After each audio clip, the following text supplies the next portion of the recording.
The sunset envelops the village with anxiety, forcing the residents to hurry home. Rumors of a man-eating snake and missing people are spreading panic on the streets. The father, driven by fear, urges his son to take shelter from the approaching darkness. The last steps home seem like an eternity under the weight of an invisible threat. An ancient evil awakens within the house, realizing its monstrous power. The giant serpent remembers two people approaching its lair. A desperate cry for help breaks the silence of the night. The man cries out to the mountain gods in horror, realizing his fate. In the past, the snake did not understand people, but felt their fear and despair. It was this compassion that led him to become who he is today. A sudden intrusion interrupts the meal, but in the attacker's eyes, the snake sees only a shadow of regret. 10 years of care turn to fury when the creator demanded the return of his creation. Memories of innocent affection are mixed with the bitter realization of betrayal. The past comes crashing down on him, and the snake realizes that he has always been just prey for the clan of monks. The first battle made him realize not only his own strength, but also the boundless cruelty of people. The world turns out to be more complex than it seemed, as monks constantly perfect their deadly skills. Each new level of power turns a person into something divine and terrifying. Realizing the threat, the snake decides to go into hiding, since open confrontation with the monks is tantamount to death. A cunning plan is born in his mind, to turn an entire village into his personal farm. Looking at an old drawing, he decides that he needs his own name first. Inspired by an ancient legend, the snake chooses the name Shu Xian, forever linking itself to the fate of people. At night, he finds the perfect place for his undertaking, the sleepy village of Chenjia, unaware of the coming nightmare. The first target is the pig pen, easy prey to satisfy the age-old hunger. He playfully swallows one piglet after another, enjoying the defenselessness of his food. But true hunger demands more, and now the sow disappears into his insatiable mouth. Well fed and contented, he momentarily forgets his monstrous nature, embarrassed by his own greed. Deciding to rest before leaving, he falls asleep, unaware that his recklessness will cost him his peace of mind. An hour later, his sleep is interrupted by angry cries. Now the whole village knows about the uninvited guest. The humans are close now, and their fury is almost physically palpable, forcing the serpent to act quickly. Escaping from pursuit, he soars upward, realizing that people are much more dangerous than he assumed. From his hiding place, the snake watches the brutal scene, not realizing who the real victim is. Even an innocent piglet senses that the man lying on the ground is a source of pure evil. The sudden resurrection of a dead man turns an ordinary night into the beginning of a bloody nightmare. A mad laughter echoes throughout the area, as an ancient and vengeful soul awakens within a strange body. He vows to take revenge on the entire world, unaware that a real monster is watching him. The man underestimates his audience, considering himself the only predator on this night. Horror distorts his face when he finally notices the giant shadow lurking on the ceiling. A terrible guess pierces his mind, but he doesn't even imagine how wrong he is. With his back against the wall, he decides to go all in, unleashing all his hidden power. The ancient artifact in his hands promises either salvation or an even quicker and more painful death. The ancient soul rejoices, for the strength and memory of the past have returned to him. Panic grips the snake. He understands that this force is directed directly at him. The horror of an inglorious death forces him to cast aside all doubts, but the body betrays its new owner, and the ritual turns into agony. Noticing the enemy's weakness, the snake rushes into attack to finish everything with one blow. An invisible blow knocks him back, reminding him that the enemy is still dangerous. Realizing that the battle is lost, he decides to run away, saving his life. But it's too late.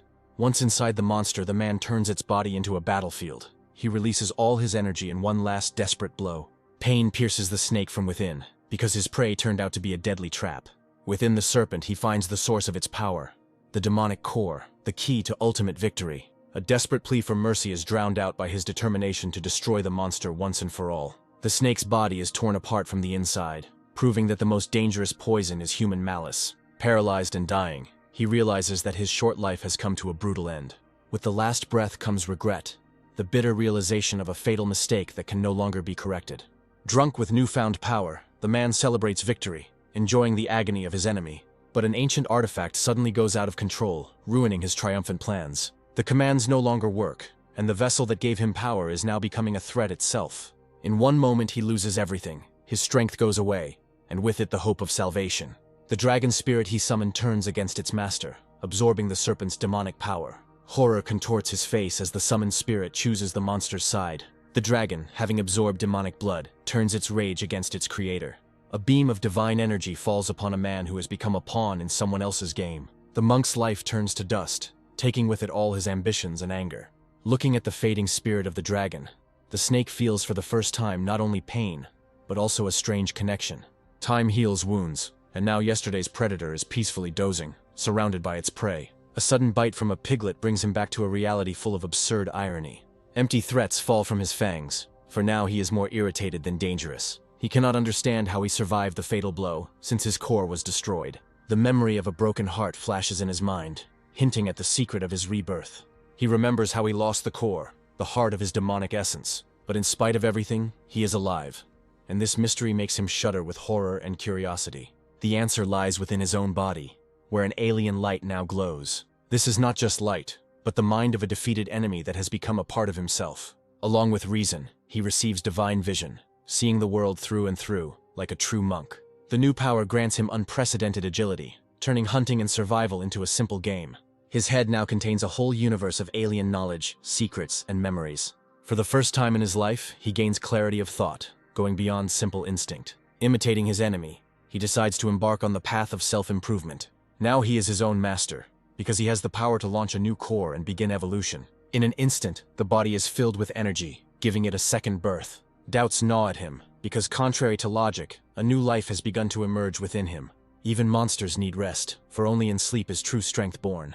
Before leaving, he leaves the piglets a playful reminder of who's boss. New knowledge opens the path of cultivation for him, turning the monster into an adept. The world turns out to be full of people just like him, and everyone has their own path to the top. He is only at the beginning of his journey, but already his strength is comparable to that of human masters. Ancient demons from dreams lure him with the promise of unlimited power and might. Driven by a new purpose, he begins his journey to the top, absorbing the power of the world. But great power also has unexpected side effects that change him inside and out. Having shed his old skin, he was reborn, becoming many times stronger than before. The new form frightened and delighted him, because now he was a real predator. However, evolution also brought disappointment, turning the giant into a comically small snake. What he lost in size, he made up for in speed and deadly agility. The new core pulsates inside, threatening to tear him apart from the excess energy. The path to the top requires sacrifice, and for further growth it needs fresh blood. The smell of wild boar makes him hungry, promising easy and satisfying prey. He assesses his opponent with a cool head, realizing that his own strength is much greater. Confident in his superiority, he begins to prepare for the fatal blow. Holding his breath, he waits for the perfect moment to turn the hunter into the hunted.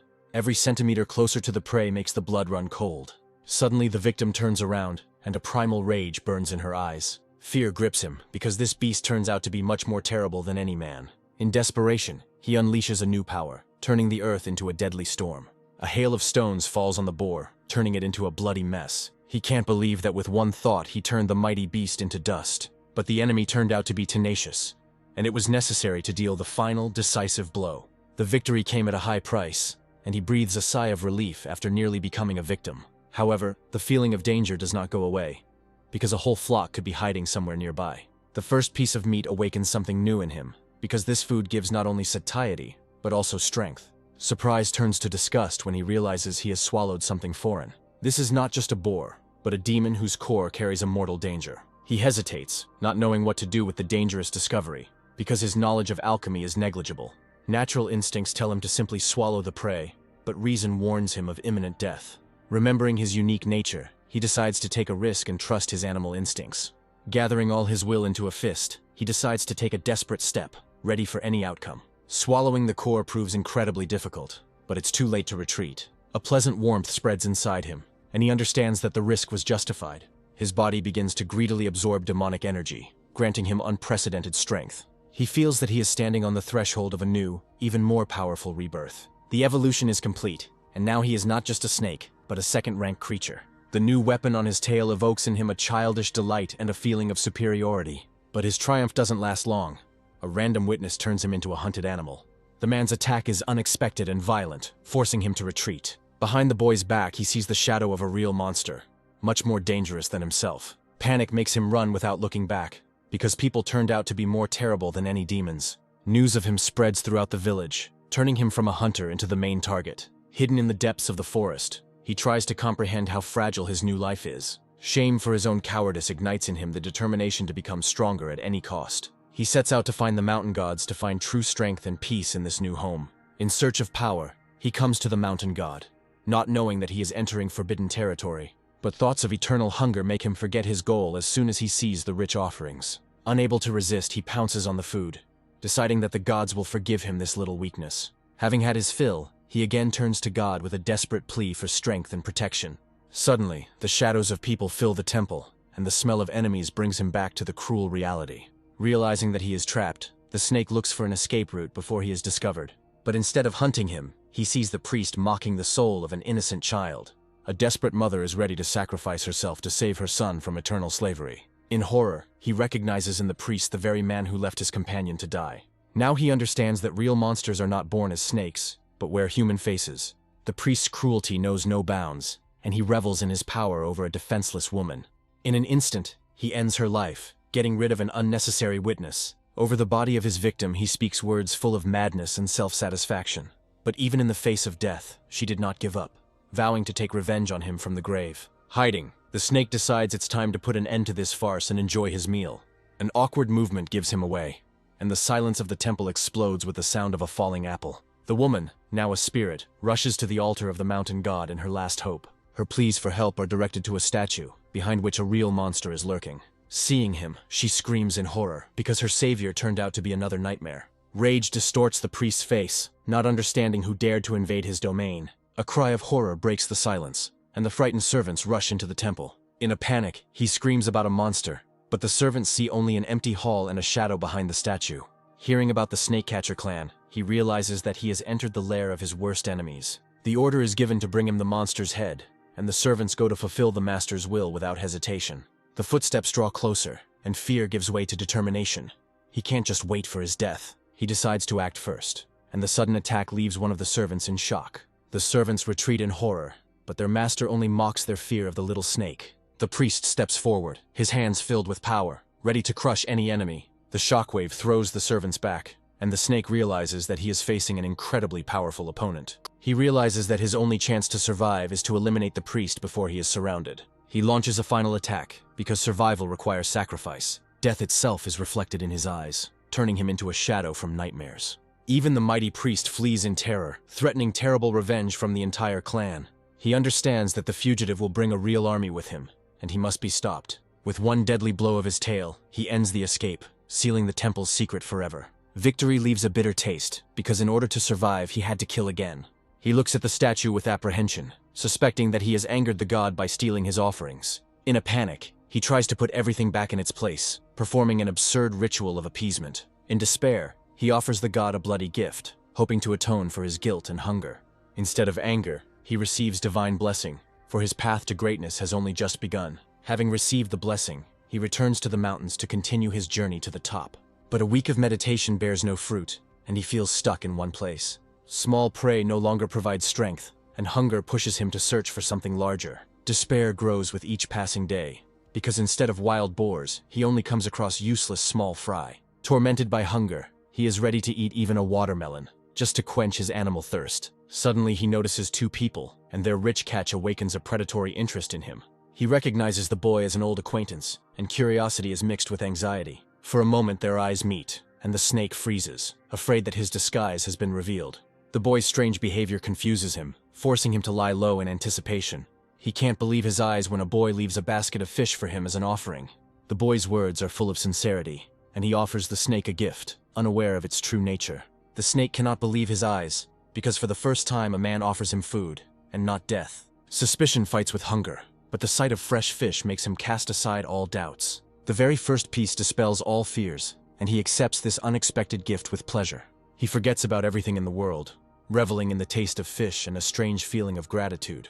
But the idyll is interrupted by the appearance of a mysterious figure, whose silhouette carries a threat. A direct question about the black snake makes the boy's heart freeze with fear. Despite the threat, he decides to lie to protect his new and strange friend. The strangers don't believe him, and their patience wears thin, turning curiosity into hidden rage. A sudden movement in the mountains distracts them, and now their gaze is directed straight into the serpent's lair. In desperation, the boy screams, trying to divert attention and give the snake a chance to escape. Rumors of a man-eating snake lead strangers to believe their target is lurking in the river. They give chase, leaving the boy bewildered by their blind fury. The snake is furious at the stupidity of people, not understanding why the boy is risking his life for him. He decides to run away, because staying here means condemning himself to certain death. A new refuge awaits him on the other side, in the mountains, where he hopes to find peace. Thoughts of the coming winter and the difficulties of cultivation cloud his path to salvation. Suddenly, a real nightmare rises from the depths of the river, ready to swallow him whole. He realizes that he has found the true monster that people have been hunting. But the wounded eel, mistaking him for an enemy, unleashes upon him all its deadly fury. He faces a choice: eat the giant and evolve, or become its food. Fear turns out to be stronger than hunger, and he decides to run away, because this enemy is too tough for him. But the river monster's jaws snap shut, turning the river into a death trap. Gasping for breath, he realizes that his only chance of salvation is to break through the enemy's belly. Despair awakens new strength in him, and he launches a final decisive attack. Suddenly the water turns to fire, and he finds himself in a fiery hell beneath the river's surface. The flames consume him, and he cannot understand how he became trapped in his own mind. He realizes that this is an illusion created by the poisonous slime of the river monster. In the heart of the nightmare, he finds peace by gathering all his energy into one point. An explosion of power tears the illusion apart, and he rises to new heights, becoming one with the dragon's spirit. Waking up from the illusion, he delightedly realizes that his power has exceeded all expectations. The river turns red, and he is the only survivor of this bloody massacre. He realizes that his tail has become a deadly weapon, capable of crushing any enemy. But euphoria gives way to caution, because he understands that the victory was just a lucky coincidence. The eel's massive carcass will provide him with food for months, and its core promises a new breakthrough in strength. Among the remains, he finds the sign of the snake-catcher clan, and a terrible guess pierces his mind. Looking at the core, he makes an oath to the fallen enemy that his power will not be wasted. But swallowing the core proves to be no easy task, and his ambitions collide with harsh reality. Loaded with loot, he heads into the mountains to absorb the new power in solitude. Meanwhile, his enemies pick up the trail, and now they know how he managed to slip away. The truth is revealed, but this only fuels their insatiable thirst for pursuit. Ahead lies a new territory, guarded by an ancient beast that they dare not disturb. Rumors of the power of the serpent that swallowed the priceless pill kindle greed in their hearts. This hunt ceases to be a duty, turning into a golden ticket to a new life. But ambition gives way to caution, forcing them to wait for the perfect moment. They decide to make winter their ally, patiently waiting for the mountain's guardian to fall asleep. While the hunters make plans, the serpent finds refuge, preparing to turn months of peace into years of strength. 2 months pass in solitude, but the path to power proves slow and difficult. Despite his disappointment, his body changes, and the new spikes on his tail give him hope. A sudden surge of energy heralds a breakthrough, promising him long-awaited power. Winter turns hunting into torture, forcing him to think about hibernation until better times. But he can only dream of peace, because a squad of hunters is already on his trail, thirsty for a reward. Specially trained dogs easily pick up the scent, leaving him no chance to escape. They are followed by simple peasants, hoping to snatch their share of fame and wealth. One of them dreams of a better future for his son, not realizing that this hunt could be his last. A sudden bark breaks the silence. The dogs have found what they have been looking for so long. The trail leads them straight to the cave, and the hunters are confident that their prey is cornered.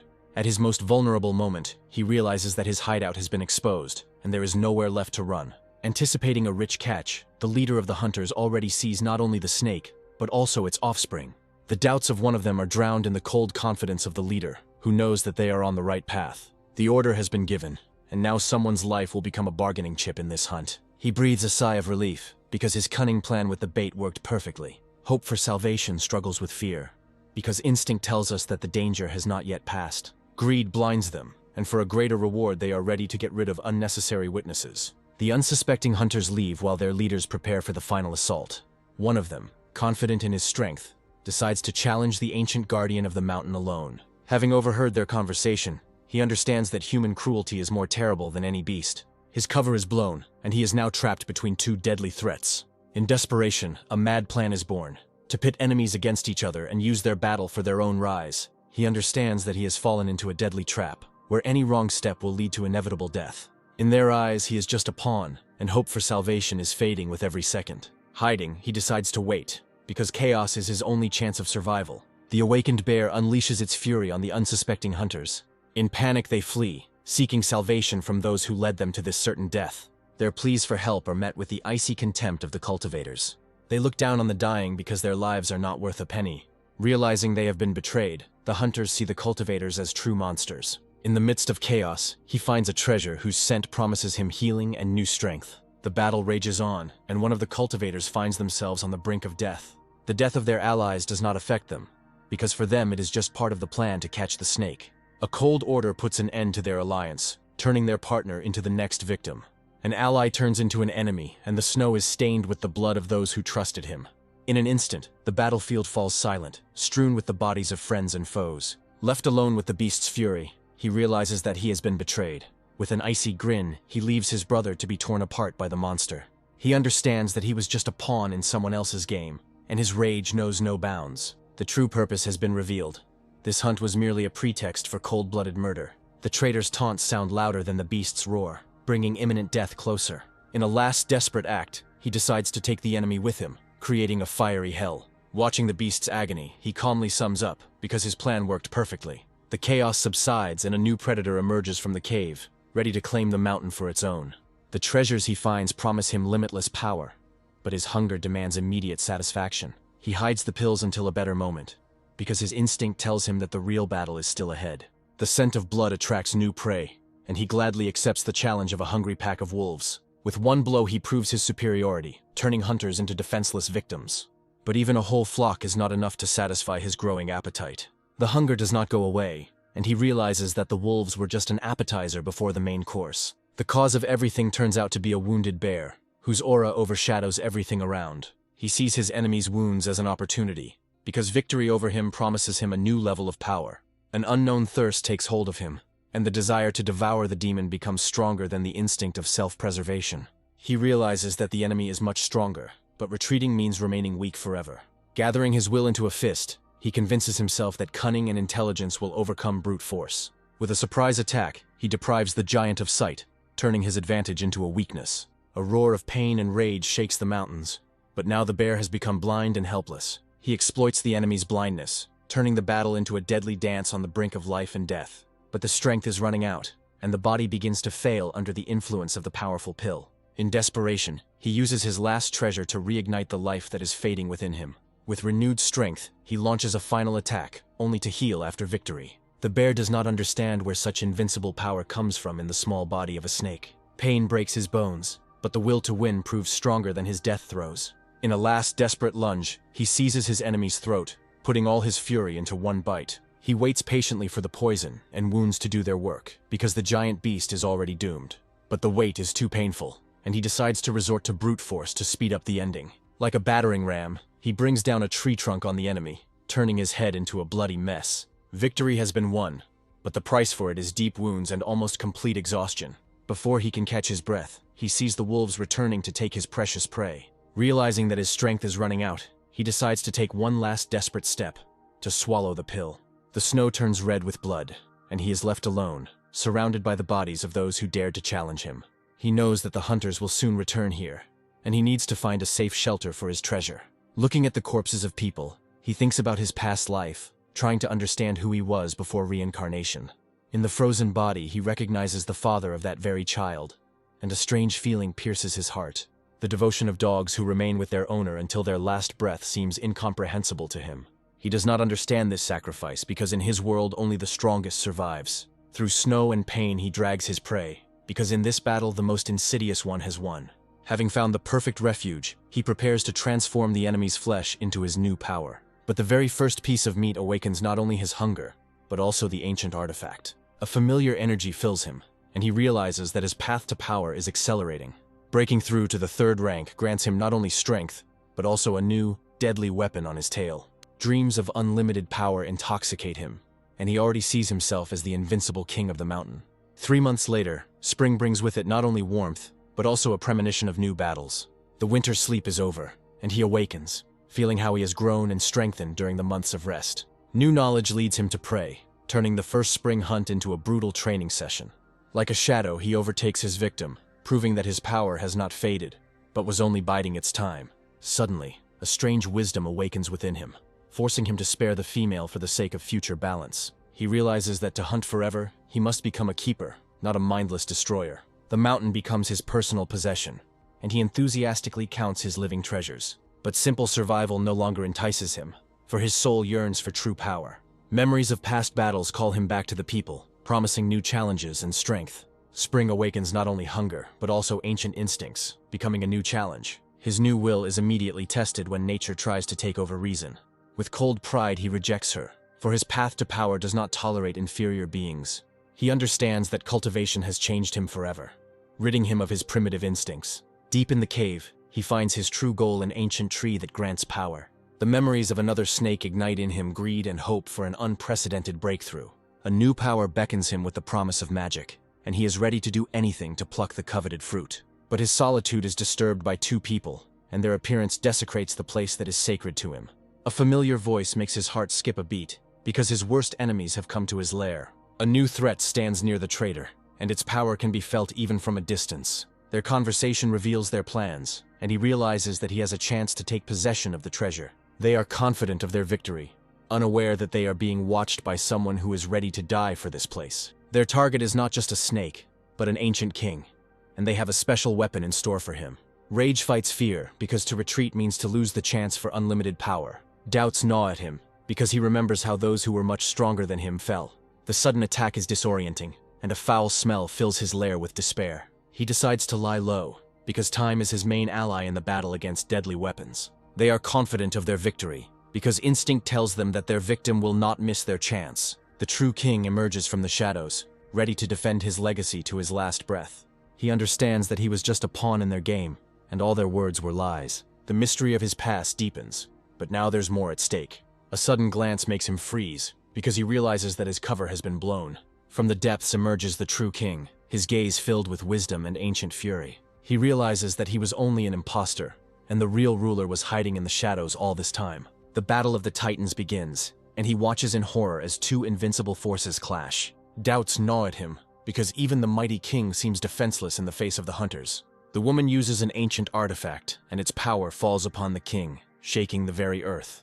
The sound wave paralyzes the giant, making it an easy target for deadly attacks. Hundreds of magical darts pierce his body, but cannot penetrate his indestructible scales. Even in the face of defeat, she sees him as nothing more than raw material for future armor. The combined attack paralyzes the king, and it seems his fate is sealed. He faces a choice: save the king and miss his chance, or let him die and take his place. A sudden movement at the tree's roots makes him realize that there is a third player in this battle. While the two fight, the third steals the treasure, using the other person's fight for his own purposes. But his triumph is interrupted by the rage of the serpent, ready to tear apart anyone who encroaches on his legacy. In horror, he tries to break free, but the tree's roots have already become a part of him.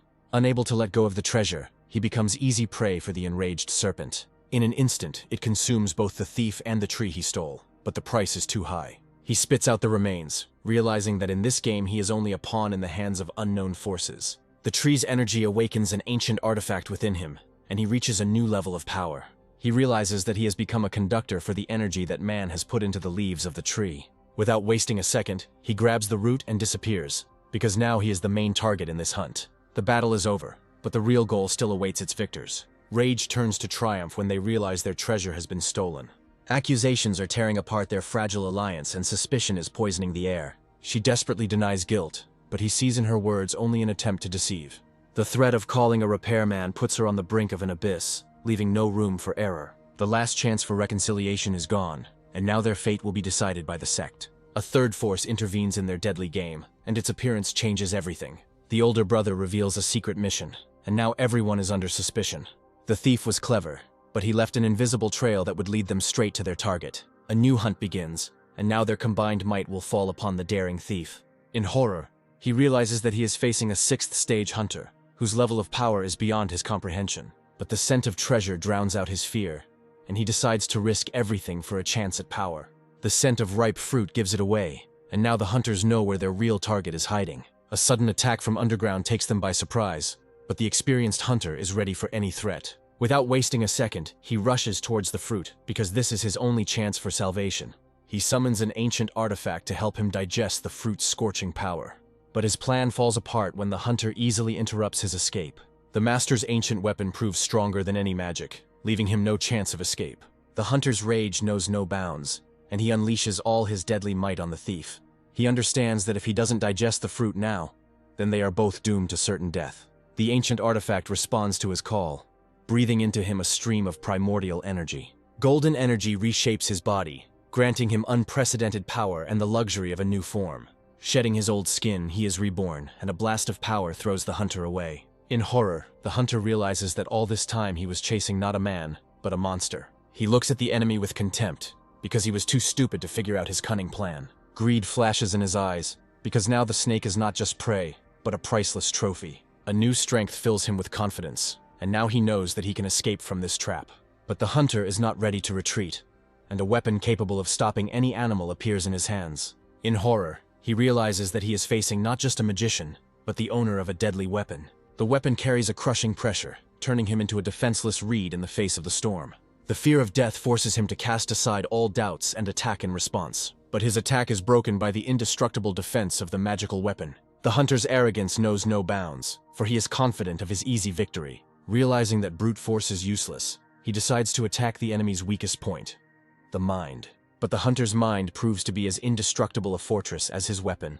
Having failed in a mental attack, he becomes an easy target for a crushing blow. Confident of his victory, he continues the attack, unaware that he has trapped himself. Rage clouds his eyes and he rushes in pursuit, not noticing how the ground is slipping away from under his feet. Despair and fatigue overcome him as this pursuit turns into a humiliating flight. In a final act of rage, he uses all his energy to catch up with the thief who has become his obsession. The stolen power calms within, but the body is too weak to withstand the hunter's fury. Running away is not an option, and in desperation a plan is born, because the enemy has one fatal weakness. He decides to pretend to be the victim, luring the overconfident hunter into his deadly trap.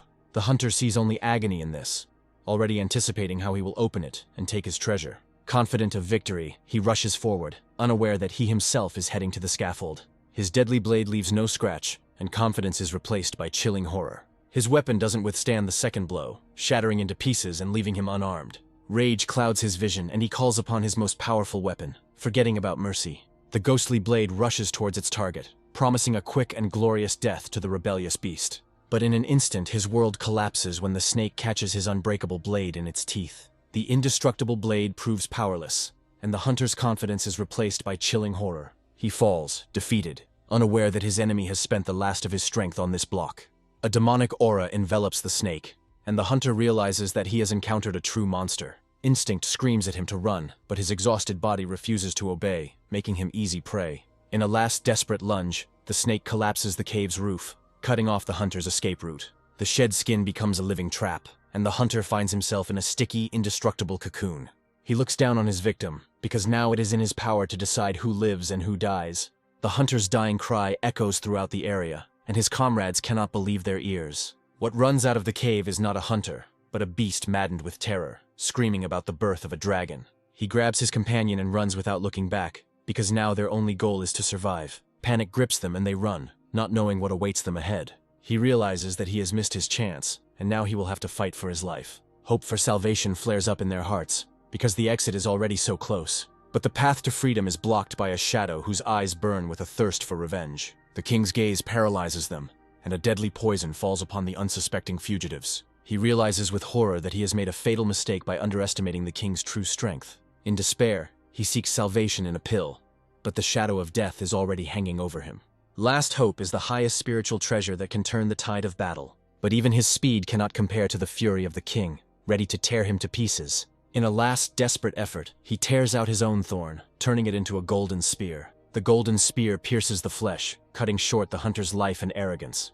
The final blow proves fatal, and the hunter's world shatters into pieces. The enemy is defeated, but instinct tells you to cover up all traces of your crime. He destroys the body with bitterness, regretting the lost thorn that became the price of survival. Hunger drowns out all thoughts, and he decides that the flesh of the enemy is the best medicine for wounds. In the enemy's bag he finds something more than just a trophy, a key to new knowledge. A mysterious whisper from the depths of his consciousness awakens long-forgotten nightmares in him.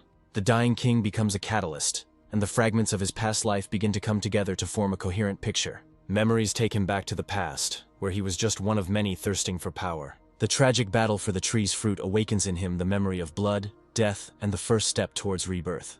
A loud sound made everyone freeze, and the old king appeared to put an end to the battle. In a final act of mercy, he gives him the fruit, and this gift changes his destiny forever. He recalls that snakes are cruel creatures, willing to kill to survive. But in the eyes of the dying king, he sees only inexplicable tenderness, not coldness. The king's death fills his heart with a quiet sadness that he cannot understand. This sadness turns into hatred, and he vows to avenge the death of his savior. He erects a monument to the king, hoping that in the next life he will acquire a human form.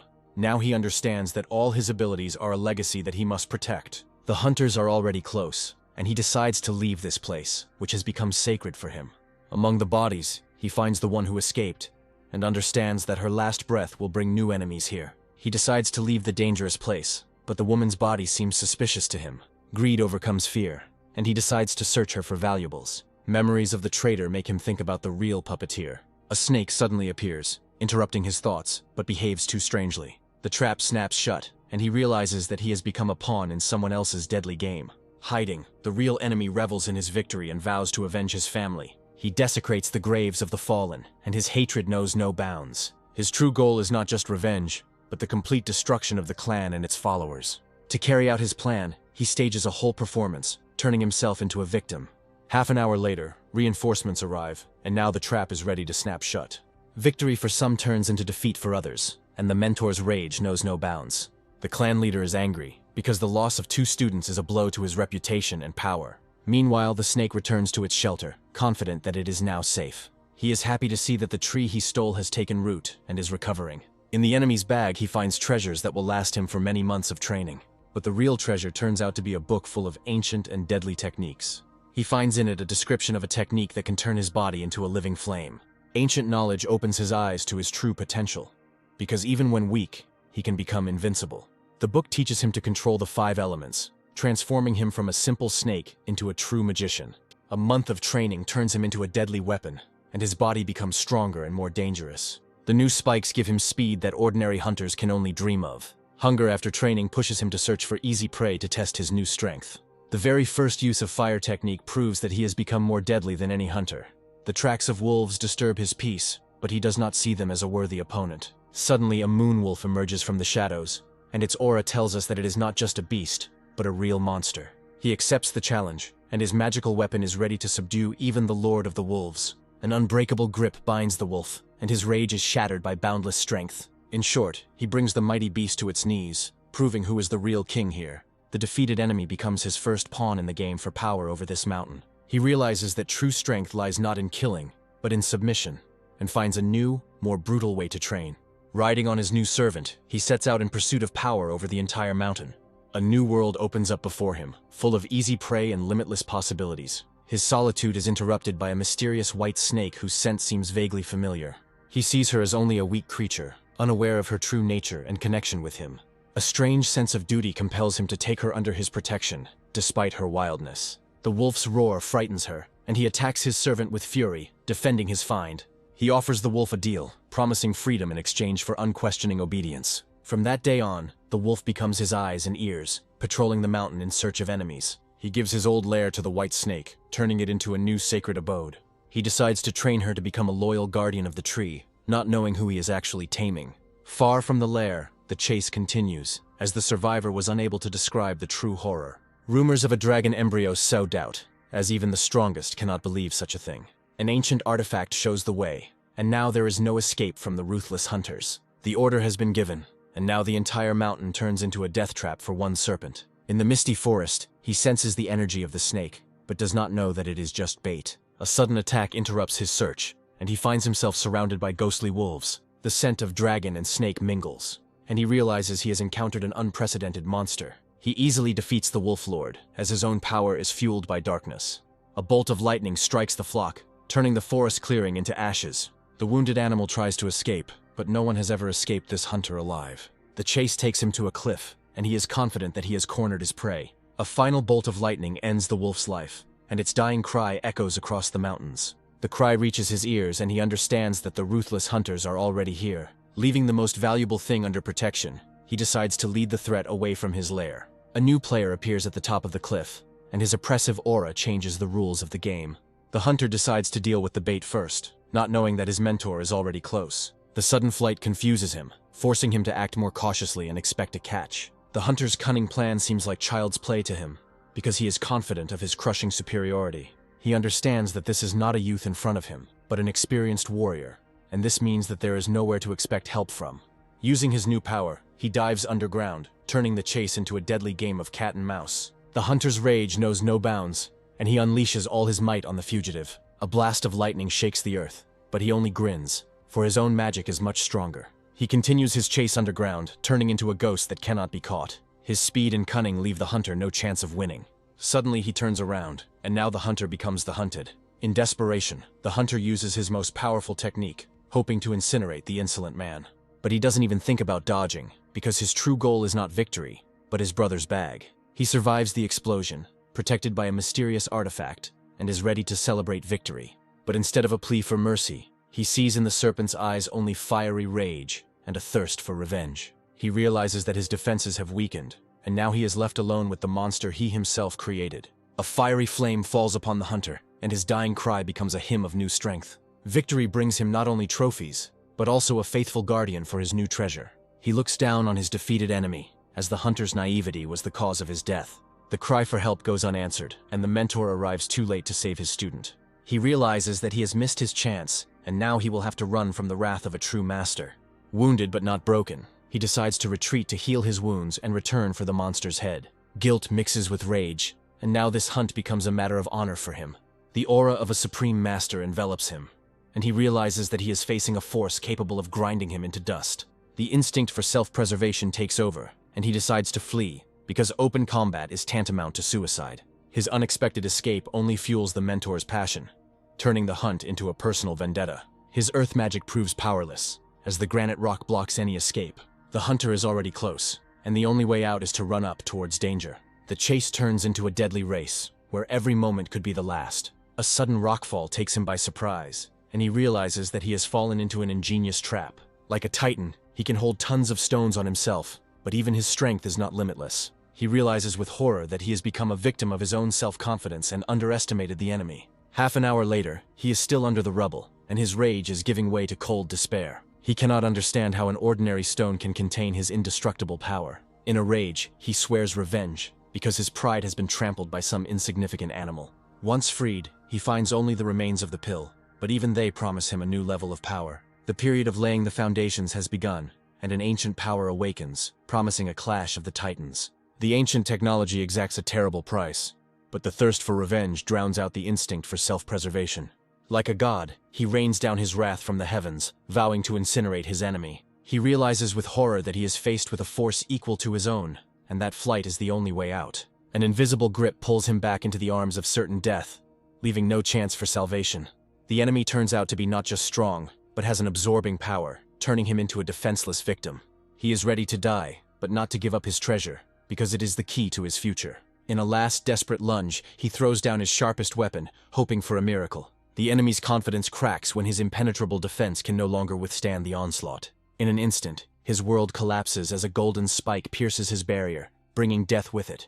The water shield gives him a moment's respite, and he starts running again. He swims towards the temple, realizing that this is his only chance for salvation. The hunter corners him, confident that he won't escape this time. He cowers in a corner, hoping that the mountain god will hear his prayers and intervene. In desperation, the hunter decides to burn the temple to the ground to smoke out his prey. But instead of a serpent, a shadow emerges from the fire, whose wrath is capable of incinerating the earth itself. He falls to his knees, mistaking the shadow for the legendary god, and his arrogance turns to horror. While fleeing, he encounters his student, who arrived too late. A sudden blow throws the student back, and he realizes that he has become a bargaining chip. The shadow unleashes all its power on him, because the life of a mentor is more valuable than the life of a student. The soul of the student leaves the body, becoming only a pawn in the hands of a merciless god. The mentor runs, realizing that in this wilderness, he will not find a worthy opponent. His heart is breaking with pain, but he cannot let his student's soul go away just like that. Even after death, the student's shadow continues to haunt him, giving him no peace. The shadow finds a new body, and now the god has a faithful servant to carry out his will. He breathes a sigh of relief, because his risky plan worked and he survived. But his peace is disturbed by a shadow whose gaze carries not life, but cold emptiness. Suddenly the corpse comes to life, and he realizes that he is faced with something more than just death. A ghost stands in his way, its fiery aura promising to incinerate anyone who dares to pass. He thanks God for saving him, not knowing that he has witnessed the birth of a new nightmare. The wrath of God falls upon him, because he dared to interfere with his sacred vengeance. He tries to offer his services, but God sees him only as an obstacle on the path to revenge. The threat of eternal damnation forces him to submit, because he has no other choice. God demands a new body for himself, young and strong, to continue his bloody path. Without wasting a second, he sets out to search, because his own life depends on it. Meanwhile, the god's soul begins to fade, and he seeks a temporary refuge so as not to disappear. In despair, he enters the body of a mouse, but even in it he feels humiliated and insulted. He recalls how, 100 years ago, he hid in a statue, deceiving the great clans and absorbing their faith. The faith of the people gave him divine power, but everything changed with the appearance of one snake. Now his power is absorbed and his soul is trapped in the body of a mouse, and he desires only one thing: revenge. He remembers how the serpent absorbed not only his power, but also the soul of the first god. All his years of preparation went down the drain when the serpent burned his statue and the desired body. Trapped in the body of a mouse, he vows revenge, his pride trampled and his strength lost. Under pressure from God, he sets out on a search, because his own life depends on it. The very first discovery turns out to be useless, and despair begins to take hold of him. A sudden noise catches his attention, and he realizes he has found something unusual. He discovers a demonic dog digging up a grave, and his heart sinks in terror. The powerful energy emanating from the dog suggests that this is not just a beast, but a real monster. A perfect body emerges from the grave, young, strong, and ready to become a new vessel for the god. But at the moment of triumph, he feels someone's gaze on him, and realizes that his prey has attracted a new predator. The demon dog notices him, and now he himself becomes prey in this game. The cry for help is drowned out in the night, because no one will help him here. He realizes with delight that he has found not just a body, but an intelligent monster, ideal in every way. Like a shadow, he stalks his prey, ready to make it his new shell. But the dog turns out to be not so simple, and his attack forces even the god to retreat. Pleas for mercy are drowned in his determination, for this dog is the perfect vessel for revenge. Time is running out, and the mouse's body begins to disintegrate, threatening to devour his soul. In despair, he returns to the ruins to report his discovery to God. He proudly presents his spoils, confident that he has earned forgiveness. But the wrath of God falls upon him, because he brought him not a sacrifice, but a new master. There is no more time, and the god decides to enter the dog before his soul evaporates. He begins to consume, confident that the snake's mind will not be able to resist him. But the serpent's unbreakable will tears him apart, turning the absorption into agony. He cannot understand where a simple snake gets such strength, capable of resisting a god. Suddenly he feels a familiar energy, and realizes that the snake is not alone. In a last attempt, he decides to possess a dog, as this is his only chance of survival.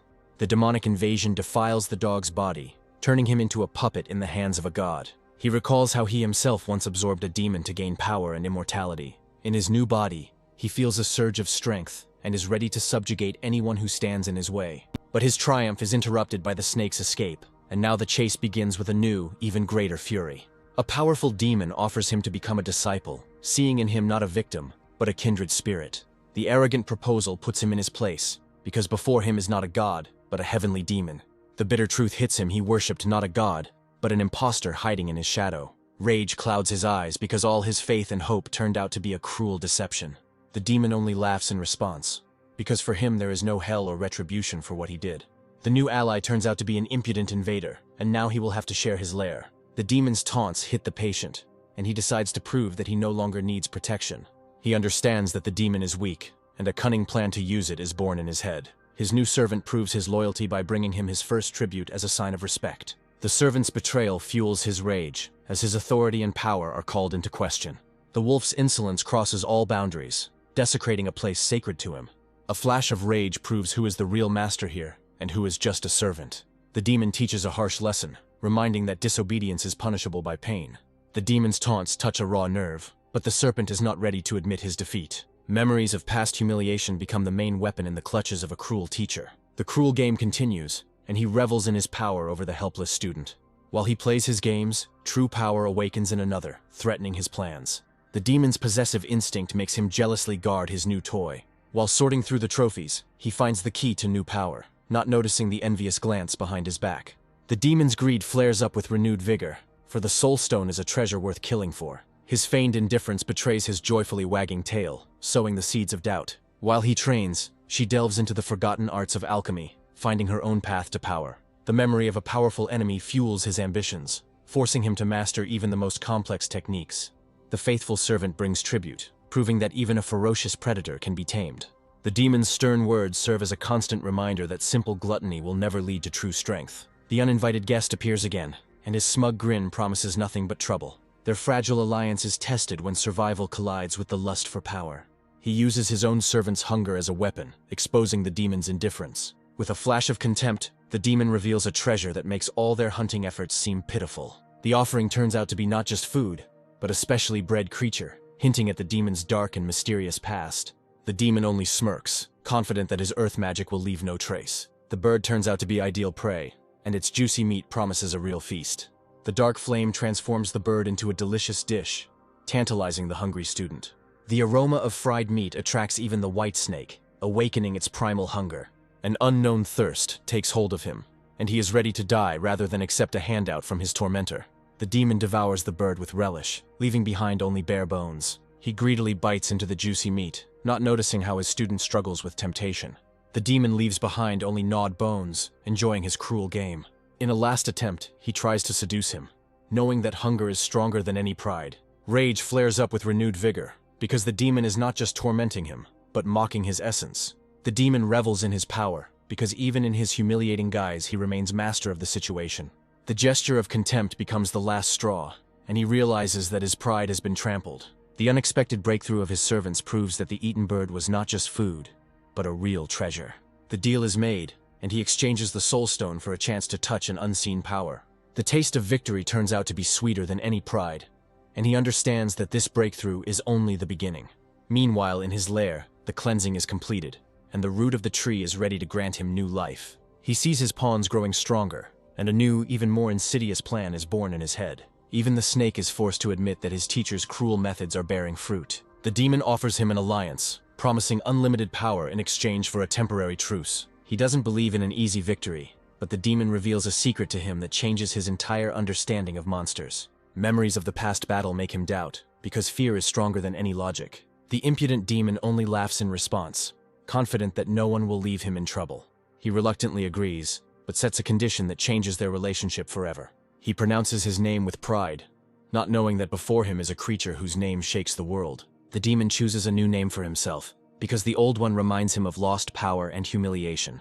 An argument over names turns into a comical squabble, showing that even demons can be petty. He decides to enlighten his new companion, opening his eyes to the true structure of the world. It turns out the world is full of powerful clans, and the snake catchers are just one of the 5 great powers. The history of the clans reveals secrets of the past, hinting at an ancient war and lost power. Their first target is a small clan, but even it seems an insurmountable obstacle for the aspiring lord. Fear grips him, because against 5 masters he doesn't have a single chance. Suddenly his attention is drawn to a flock of birds, and curiosity overcomes fear. They see hundreds of strange birds that act as if they are not in any danger.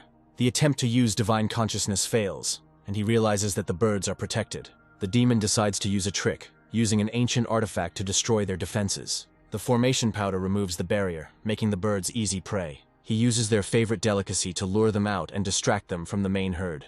One of the birds takes the bait, and now their plan is ready for its final phase. After patiently waiting for the right moment, they prepare to attack in order to grab as much as possible. A sudden attack sows panic, and now their only goal is to survive in this chaos. The demon's cruelty knows no bounds, and he revels in his power over his helpless prey. The sudden generosity turns into an order to run, and the snake does not understand what is happening.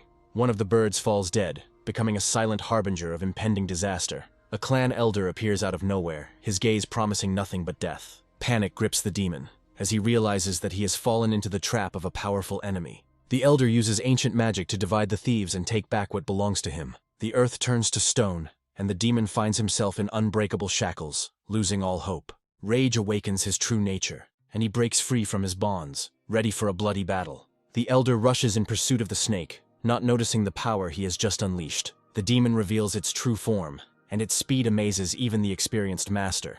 He breathes a sigh of relief, because he managed to escape from his most terrible enemy. In his lair, he prepares for a feast that promises him a new level of power. The combination of chicken and pill gives him unprecedented strength, and he revels in his greed. But his culinary talents prove far from perfect, and he bitterly admits his defeat. Saying goodbye to the remains of the feast, he does not notice how his impudent cohabitant appears from the shadows.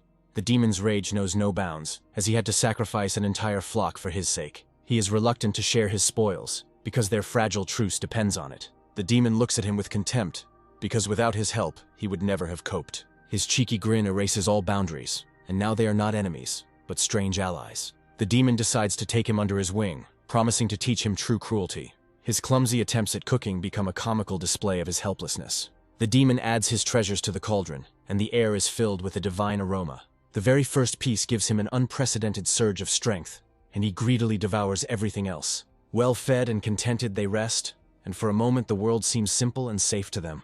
But the demon does not lose his vigilance, because he remembers that gratitude is a weakness. A full stomach and new strength push him to take a desperate step, a breakthrough to the 6th rank. But his body can't take it anymore, and he finds himself on the brink of life and death. Even calling on the ancient artifact does not help, and he realizes that he has made a fatal mistake. In despair, he screams, not knowing that his mentor is already preparing salvation for him. The demon uses his power to create the perfect pill that can reverse the course of evolution. The pill grants him not only strength, but also dependence, turning him into an obedient puppet. He feels his body filling with energy, and the long-awaited breakthrough becoming a reality. 10 days later, he reaches the peak of rank 6, but the price for this is a slowdown in true growth. The demon leads him to a new goal, promising even greater power in exchange for blind obedience. Despite the breakthrough, he feels weak because his physical strength remains at the same level. A sudden fire disturbs their peace, and he realizes that their shelter has been discovered. It's not just fire, but a magical flame sent to smoke them out of their lair. Rage clouds his eyes and he throws himself into the fire, ready to defend his home to the last. He understands that this is his home, and no one dares to take away from him what he acquired with such difficulty. Meanwhile, the hunters watch from afar, confident that their fire trap will work perfectly. For the mentor, this mountain is just a training ground, and the student is a bargaining chip. Soon a clan branch will open here, and this land will become their undivided possession. The exploration bears fruit, and now they know that this mountain is a true paradise for cultivators. In the fiery hell, he finds himself alone with his fear, and the demon abandons him. But the faithful servant returns, ready to die to save his new master. The weak water bullets are useless against the wall of fire, and hope begins to fade. Even a powerful stream of water cannot cope with the magical flame. He understands that this is just a drop in the ocean, and his powers are too small to stop this hell. Suddenly he realizes that the fire is not an accident, but part of a cunning plan. Now he knows that the hunters came not for him, but for the Valley of Snakes and its priceless treasures. They throw themselves into the fire, but the demon stops them, because recklessness is the path to death. Amidst the chaos, a new player emerges, his calmness betokening unprecedented strength. Even from a distance, the demon senses his presence, and for the first time, alarm can be heard in his voice. He realizes that he is up against someone who is equal to him in strength, and his excitement is ignited.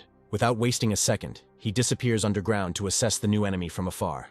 The demon explains that there are clones that have power equal to that of the true body. Suddenly, the clone changes direction and his gaze is directed straight at them. They realize that they have been spotted, and now they will have to either run or fight. Despite the danger, they remain, because the talisman of stealth gives them false hope. But their camouflage proves useless, and now they are left alone with the enemy. With one blow, he destroys a mountain, and his power makes even a demon freeze in horror. The deception is revealed, and the demon realizes that his arrogance almost cost him his life. The clone disappears, and now the hunter is sure that there is no one else in the cave. He breathes a sigh of relief, but the demon is already making new, even more insidious plans. The demon's greed knows no bounds, and he is willing to risk everything for the treasures of a weak clone. He tries to awaken in the snake a thirst for revenge, because his house has been turned into ashes. The demon's cruel words hit the patient, but he only clenches his teeth harder. He admits his weakness, but his eyes burn with the determination to become stronger at any cost. The trophy bag becomes his only hope for quickly gaining power. He sends his servants to training, while he himself prepares for the decisive battle for his future. A new battle begins, and now fate rests on the shoulders of the weakest. Far away, a new hunter finds the perfect spot, unaware that it is already occupied. A faint trace of demonic energy betrays their presence, turning him into a predator. The first attack falls on an empty space, and he realizes that his prey is not so easy. Invisible chains reach out to the fugitive, but he slips away, leaving the hunter with nothing.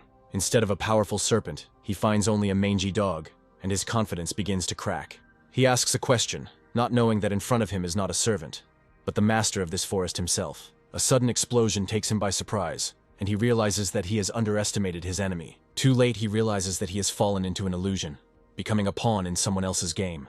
The real enemy emerges from the shadows, proving that his own confidence was the biggest illusion. With one blow, he rips off the clone's head, and his world is turned upside down. Victory seems too easy, and he does not believe that he was able to defeat such a strong enemy. But the clone's body does not disappear, but only crumbles into pieces, ready for a new rebirth. The clone's death turns out to be just a test, and he realizes with horror that his enemy is still alive. The defeated enemy only grins, because he has successfully passed the test of strength. But even in death, the clone proves dangerous, and its grip does not weaken for a second. He understands that the clones are just cannon fodder, and the real battle hasn't even begun yet. The demon only laughs in response, confident that even the weakest clone is no match for him. Suddenly the clone comes to life and unleashes its fury on the unsuspecting demon. He understands that his enemy is not so simple, and that he still has many deadly surprises in his arsenal. In a desperate lunge, he grabs the clone, paralyzing it with a previously unseen technique. The fiery breath turns the enemy into ashes, and he revels in his crushing victory. The battle leaves the demon exhausted, but the thought of the treasure makes him forget the pain. A flash of rage is directed at the snake, because it dared to touch his precious prey. The accusations destroy their fragile alliance, because he understands that he was just a pawn in someone else's game. Arrogance clouds his eyes, and he is confident that he can handle everything alone. The demon angrily reminds him that without his help, he would have been dead long ago.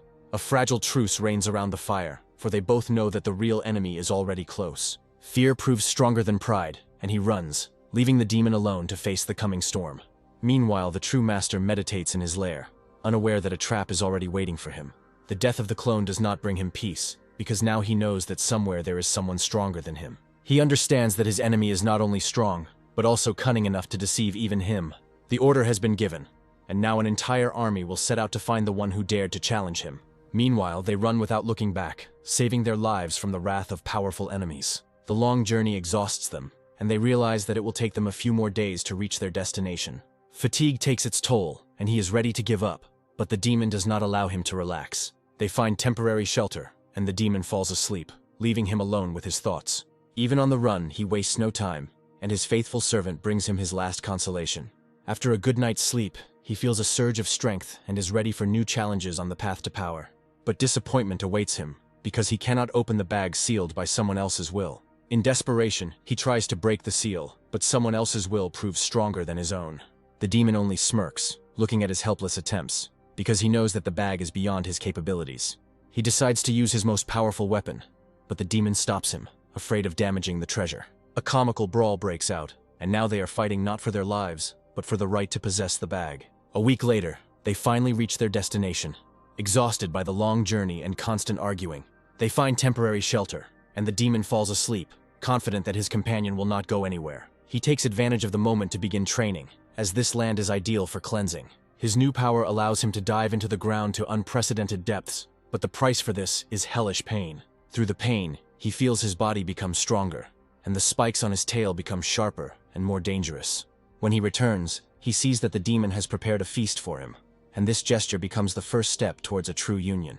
The exhausted demon admits his defeat because he was unable to open the bag. The treasures turn out to be useless junk, and he is furious at his naivety. He refuses to share the spoils, because there is nothing in it that could strengthen him.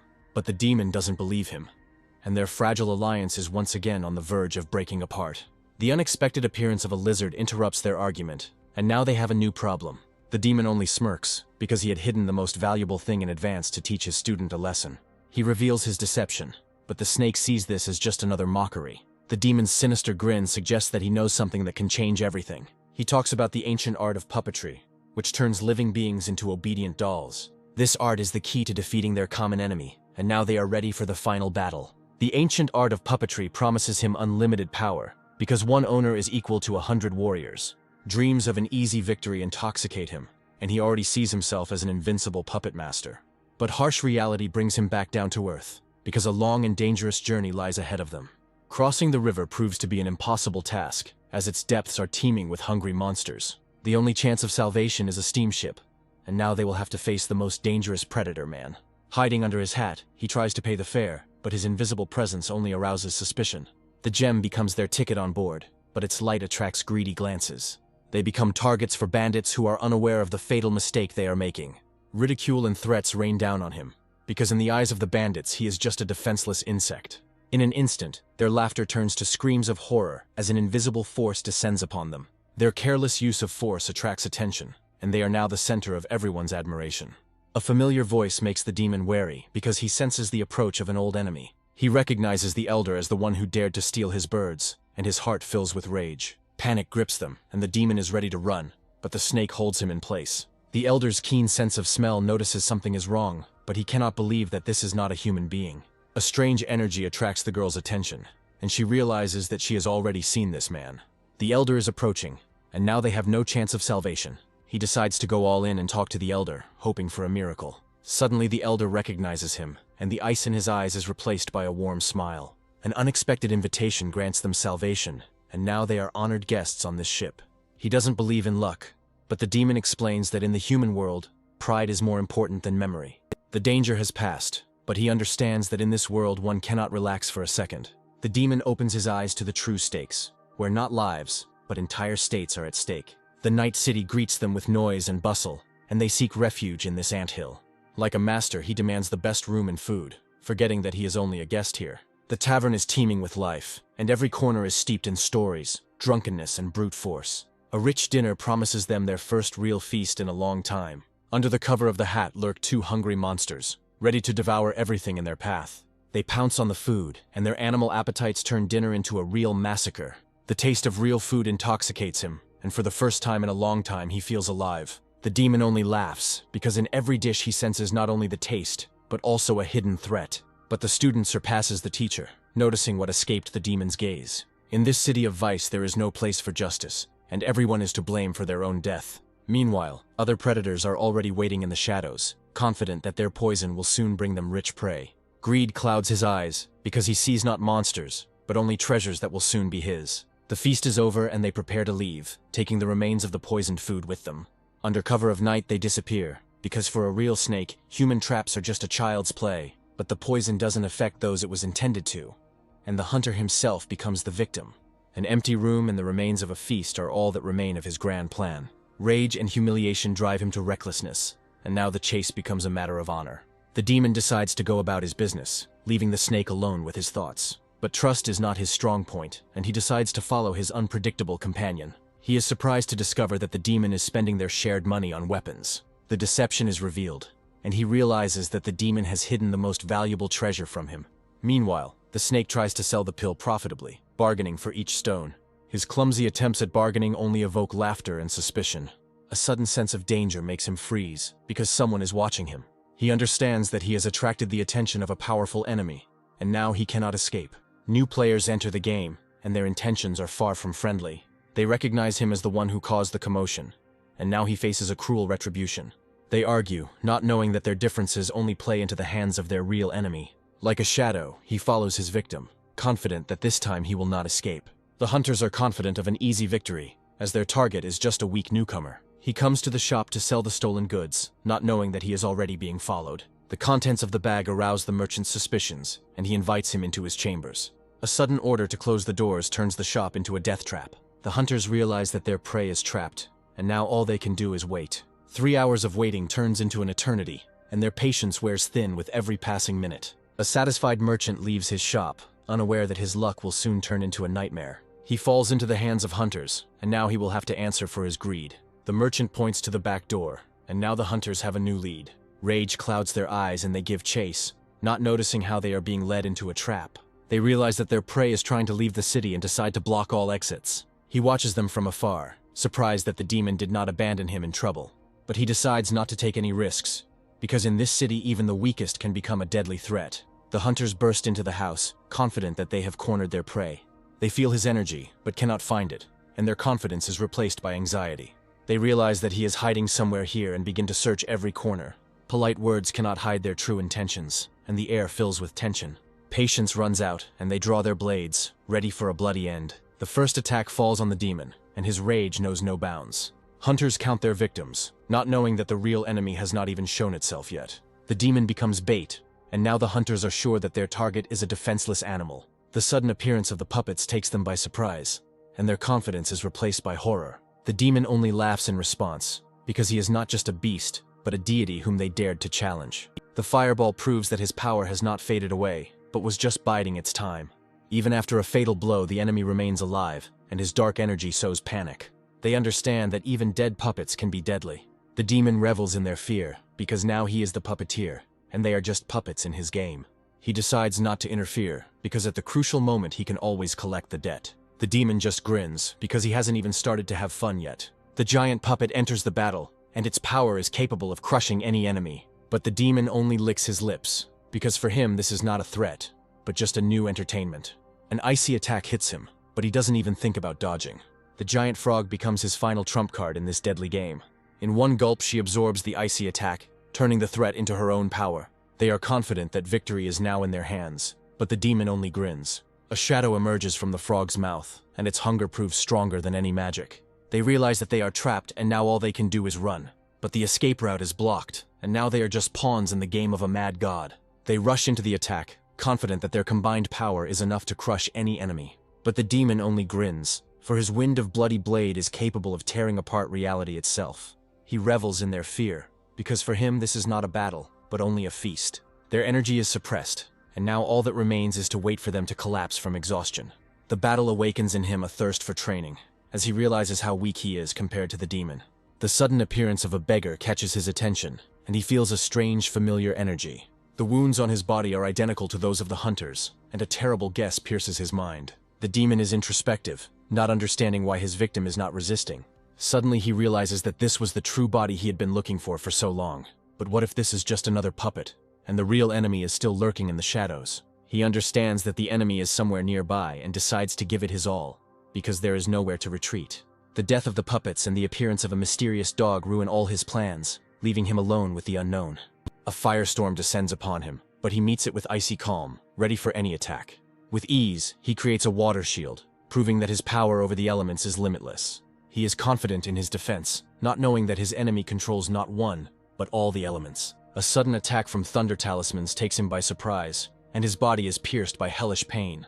He walks straight into the epicenter of the explosion, and his insane courage makes even the snake freeze in horror. Too late he realizes that he has fallen into a trap, and now the ground beneath his feet is a minefield. The last trump card is the protective bell, his only hope of salvation in this deadly game. But even the indestructible defense shatters into pieces, and he is left defenseless in the face of his death. The explosion rocks the city, and his cry of despair is drowned out by the roar of collapsing buildings. He lies among the ruins, unable to believe that his impenetrable defense has been useless. But even on the brink of death, he does not give up, ready to meet his destiny with open eyes. The battle attracts the attention of the entire city, and now their secret is revealed. The demon realizes that his student is in trouble, and decides to intervene before it is too late. In his last attempt, he tries to absorb the serpent's soul, but his body is already at its limit. He understands that he underestimated the enemy, and now he will have to look for a new, stronger shell. The demon decides to use puppet technology to capture people's souls and gain new power. He sets out to find the serpent in order to unite his efforts and crush all enemies. The city is on fire, and he understands that this battle is only the beginning of a long and bloody war. The demon finds him, but instead of gratitude he receives only reproaches and suspicions. Accusations of inaction escalate into open conflict, and their alliance begins to crumble. He realizes that the demon knows about his secret affairs, and decides to escape before it's too late. The long chase wears them out, and they finally stop to divide the spoils. The demon generously shares food, but his true goal is not gratitude, but spiritual stones. He tries to negotiate a better deal for himself, but the demon sees right through him. A flash of rage gives way to curiosity, because the enemy's things may turn out to be useful. Among the junk he finds ancient artifacts, and his heart fills with greed. The demon promises to fix the broken artifact, but his true goal is to get everything. He takes the most valuable things for himself, proving that in this world you can't trust anyone. The demon shows off his new armor, promising him unlimited power in exchange for loyalty. In a rage, he tries to take back his treasures, but the demon turns out to be stronger and more cunning. The demon's generous offer makes him think, because the price for power may be too high. He reluctantly agrees, but secretly hides his most valuable treasure, not trusting his new ally. He understands that the demon is also playing his game, and decides to learn his cunning. The demon leads him to a new place of power, promising him even greater power. Before them appears a spiritual mountain, whose energy is capable of accelerating their path to the top. Even after 500 years, the cave retains its pristine power, untouched by time. This place is an ideal refuge, where there are no enemies or prying eyes. They both feel a surge of energy, and now their joint training promises to be truly explosive. The brutal training begins, and he prepares a hellish cauldron for his rebirth. The priceless pill promises him unprecedented strength, but the price for it is hellish pain. His body burns from the inside, and he finds himself in agony, because the path to strength lies through suffering. The old skin dissolves, and he sheds not only the flesh, but also his past weakness. He emerges from the cauldron a changed man, his newfound strength filling him with triumph. The teacher leaves him alone, because true strength is born in complete solitude. A week later, he is twice as long, and his new body is a living weapon.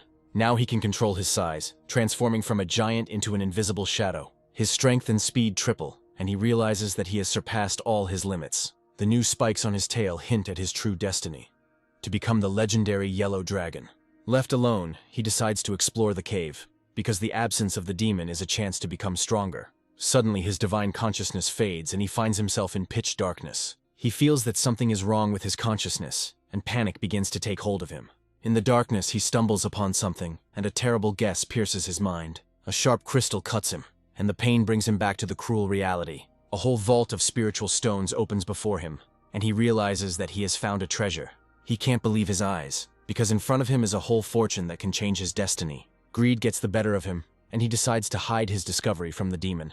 As if they were alive, the stones themselves fly into his mouth, and he greedily swallows them one after another. But his body cannot withstand such a flow of energy, and he finds himself on the brink of life and death. The ancient dragon within him awakens, greedily absorbing the energy of the spiritual stones. But absorption is selective, and he understands that his artifact requires special food. The pain subsides, but now he will have to explain himself to the demon, whose curiosity knows no bounds. A cry for help interrupts his thoughts, and he realizes that his companion is in trouble again. A swarm of fire moths descends upon the demon, and his cries for help go unanswered. In a rage, he accuses the snake of inaction, not knowing that it itself is scared to death. Even the indestructible armor proves powerless, and the demon is overcome by panic. He decides to intervene, because the death of the demon will leave him alone with this nightmare. A joint attack becomes their only chance of salvation in this firestorm. A fireball falls upon the moths, and now all they can do is hope for a miracle. The fireball destroys the moths, but awakens a new, even more terrible threat. Giant ants emerge from underground, and now they will have to flee. They rush without looking back, but the swarm of ants does not lag behind, driven by a thirst for spiritual energy. A river stands in their way, and now they will have to choose between fire and water. The demon takes out his last trump card, a fan that can carry them across the river. But even in flight, he does not miss the chance to reproach the snake for its helplessness and greed. He realizes that the ants are not hunting for him, but for the spiritual stones hidden by the demon.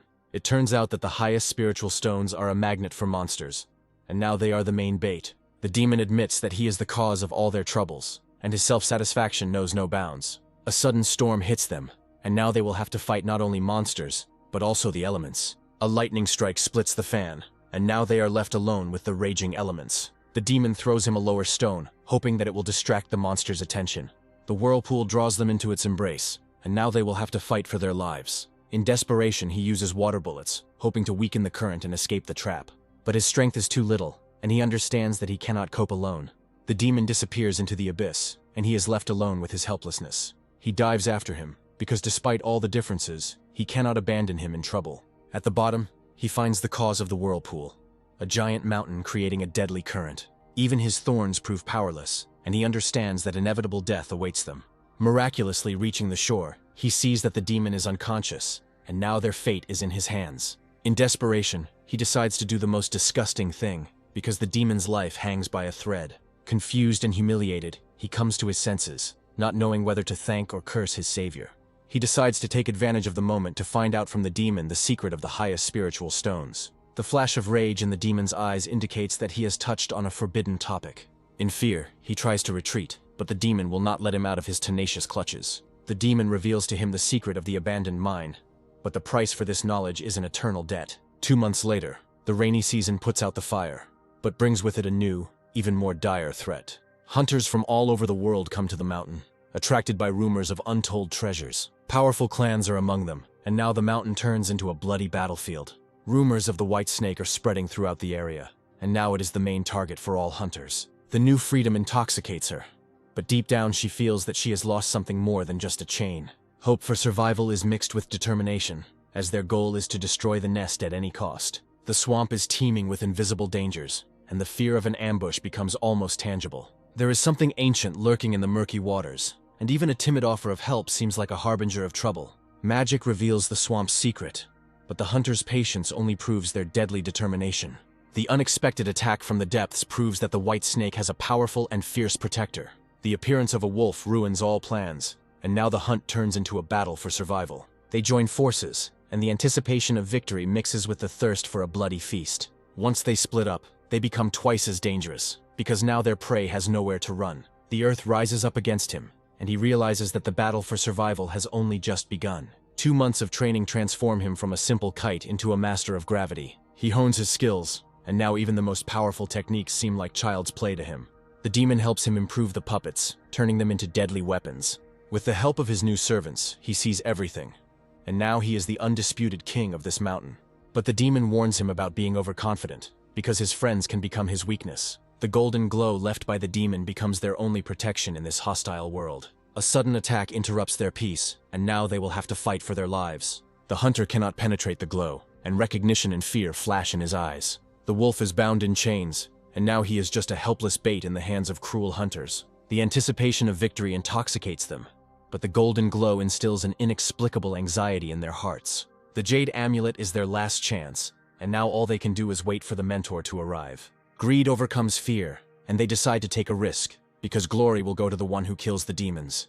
They prepare for battle, confident that their mentor will appreciate their courage and resourcefulness. An hour later, the demon returns, exhausted by the chase and disappointed in his own strength. But instead of rest, a new threat awaits him. Because the cave is already surrounded by enemies, he realizes that the golden glow will not save them and decides to hide and wait for the battle. The puppets become his eyes, because in this darkness, he can only trust himself. The hunters laugh, not knowing that their self-confidence will soon turn into a nightmare for them. The puppets' sudden attack causes panic, and now they are just defenseless victims. A fireball falls upon them, and now all they can do is beg for mercy. The petrification technique turns the ground into a deadly trap, but the enemy is too fast. He recognizes the Tiansui clan's technique, and his heart is filled with horror and bewilderment. The demon's return confirms their worst fears, and now they will have to fight for their lives. He tries to negotiate, but his words are drowned out by the roar of the approaching battle. The indestructible shield of the earth becomes his only hope for salvation in this chaos. He realizes that all the puppets are controlled from one place, and now his target is underground. Having exposed himself, he becomes an easy target, and now he will have to accept the fight. He sees in his enemy only a pitiful insect, not knowing what power he hides. A sudden attack from underground takes him by surprise, and he realizes that he has underestimated the enemy. The thirst for revenge clouds his eyes, and he unleashes all his deadly might on the serpent. His pathetic techniques only evoke laughter, and he realizes that he is facing a power of a different level. An invisible pressure crushes his defenses, and he finds himself defenseless in the face of the enemy. His arm shatters into pieces, and he realizes that he has underestimated the power of his opponent. The amulet is his last hope, and he prays that help will come in time. But instead of salvation, he sees before him a real monster, whose roar shakes the earth. A flash of lightning hits him, and his cry for help is drowned out by the roar of the explosion. The blast shakes the ground, and he realizes that the battle has only just begun. He comes to his senses, not believing that he survived, and realizes that he has once again attracted the wrong enemy. Among the ruins, he finds his fallen enemy, and a thought flashes through his mind. He decides to save his allies before it's too late, because the real enemy hasn't arrived yet. A true enemy emerges from the shadows, and the rumors of the Black Serpent turn out to be true. The clan elder is burning with a thirst for revenge, because he came not for glory, but for blood. He rushes into the attack, unwilling to forgive the death of his clansmen, and the battle begins. The order has been given, and now he is ready to personally teach the insolent man a lesson in mortal pain. The very first blow almost rips off his tail, and he realizes that he is facing a true master. His invincible compression technique proves that his toys are useless against brute force. In desperation, he tries to hide underground, but it is not so easy to escape from this enemy. A sandstorm hits him, and now he has nowhere to hide from the elder's wrath. The elements tear apart everything in their path, and he realizes that he is faced with a force capable of destroying mountains. He is left alone with an invincible enemy, and now all he can do is beg for mercy. The first technique hits him, and he dodges hundreds of deadly blades. He realizes that brute force is useless, and decides to use the legacy of his dark mentor. A crushing blow tears the earth apart, leaving him no chance of escape. But he uses his own earth magic to hide from the wrath of a powerful enemy. A giant blade pierces the ground, and he barely manages to dodge the fatal blow. He understands that he cannot leave without permission and decides to accept the fight. In a desperate lunge, he throws himself at the blade, and his fangs prove stronger than steel. Wounded and exhausted, he realizes he has only one, riskiest way left to win. He sees a crack in his blade, and his confidence is replaced by a chilling horror. Suddenly, his prey turns to ice and disappears, leaving him completely bewildered. Memories of past humiliation give him strength, and he rushes into the attack with renewed fury. He can't believe that some demon can move underground with such ease. But he was unlucky, because he encountered not a simple demon, but a future king. A deadly blade nearly pierces him, and he realizes that he has underestimated his enemy. Agility and cunning save his life, and he again escapes the blow. Even when wounded, he does not give up, because his reduced body gives him an advantage in speed. The wind amulet is his last hope, and he pours all his remaining strength into it. The sandstorm leaves him no chance, and he realizes that he is driven into a corner. In his last attempt, he uses the amulet of invisibility, but it doesn't help either. He dives 800 meters underground, and now all he can do is hope for a miracle. He understands that the only way to win is to become like his enemy. The Elder finds him, and now he will have to fight a force greater than his own. He tries to understand the motives of his enemy, not knowing that he came not for him, but for his friends. He understands that the Elder has come to save his animals, and a plan is born in his head. A flash of lightning illuminates the battlefield, and he decides to risk everything to save his allies. He starts the countdown, and now the snake has only 10 seconds to make his choice. In the confined space of the cave, he becomes a real nightmare, ready to tear anyone apart. The Elder's strange counting confuses him, and he loses precious moments. At the last moment, he decides to take a desperate step, coming out of hiding and taking the blow himself. The Elder unleashes all his power on him, and now his fate hangs in the balance. Finally, he finds his victim, confident that she cannot escape his all-seeing eye. The crushing pressure grinds him into dust, and victory seems so close. But the sacrifice turns out to be not so simple, and the challenge is thrown right in the face of a powerful enemy. The final blow falls from the sky, and he looks down in triumph at the lifeless body. Disappointment is mixed with greed, because even dead this beast is a priceless trophy. The scraping of metal on stone breaks his triumph, and a terrible thought pierces his mind. He understands that he was just a toy in the hands of a puppeteer, and that the real enemy is still laughing in the shadows. Golden spikes burst from the ground, and now he is a defenseless victim in this deadly game. The instinct of self-preservation forces him to erect an impenetrable wall. His best defenses are shattered, and he realizes that he has underestimated the true power of his enemy. With a final lunge, he clings to his enemy, their fury mingling in a deadly dance. He calls upon his most powerful weapon, ready to bury the enemy under the weight of the mountains. But in response, he unleashes the blade of wind, and now the elements will meet in a final battle. His body is at its limit, and he understands that this was his last, most desperate blow. Thrown back by the explosion, he realizes he has only one chance left for salvation.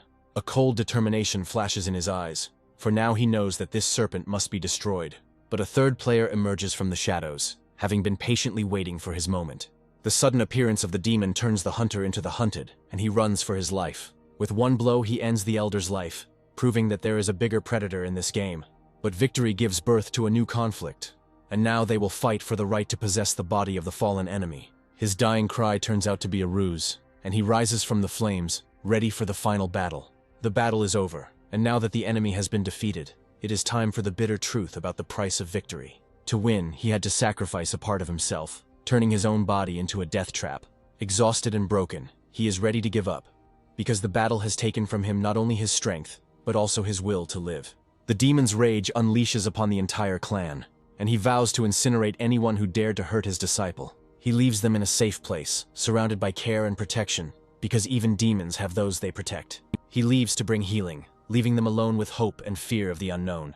A generous gift becomes the price of loyalty, but grievous wounds remind us of the cruel price of this battle. He grants him not just healing, but the power to change his destiny and make him invincible. Leaving them with everything they need to survive, he leaves to start his own war. Revenge becomes his only goal, and he goes straight to the enemy's lair. The clan leader's rage knows no bounds, because for 10 years, no one has dared to challenge them. Suspicion falls on the eternal enemies, and the fragile peace between the clans is under threat. But the snake catchers deny their guilt, because even their minor skirmishes are not worth the life of an elder. Despite the peace treaty, the underground war continues, with each side seeking its own gain.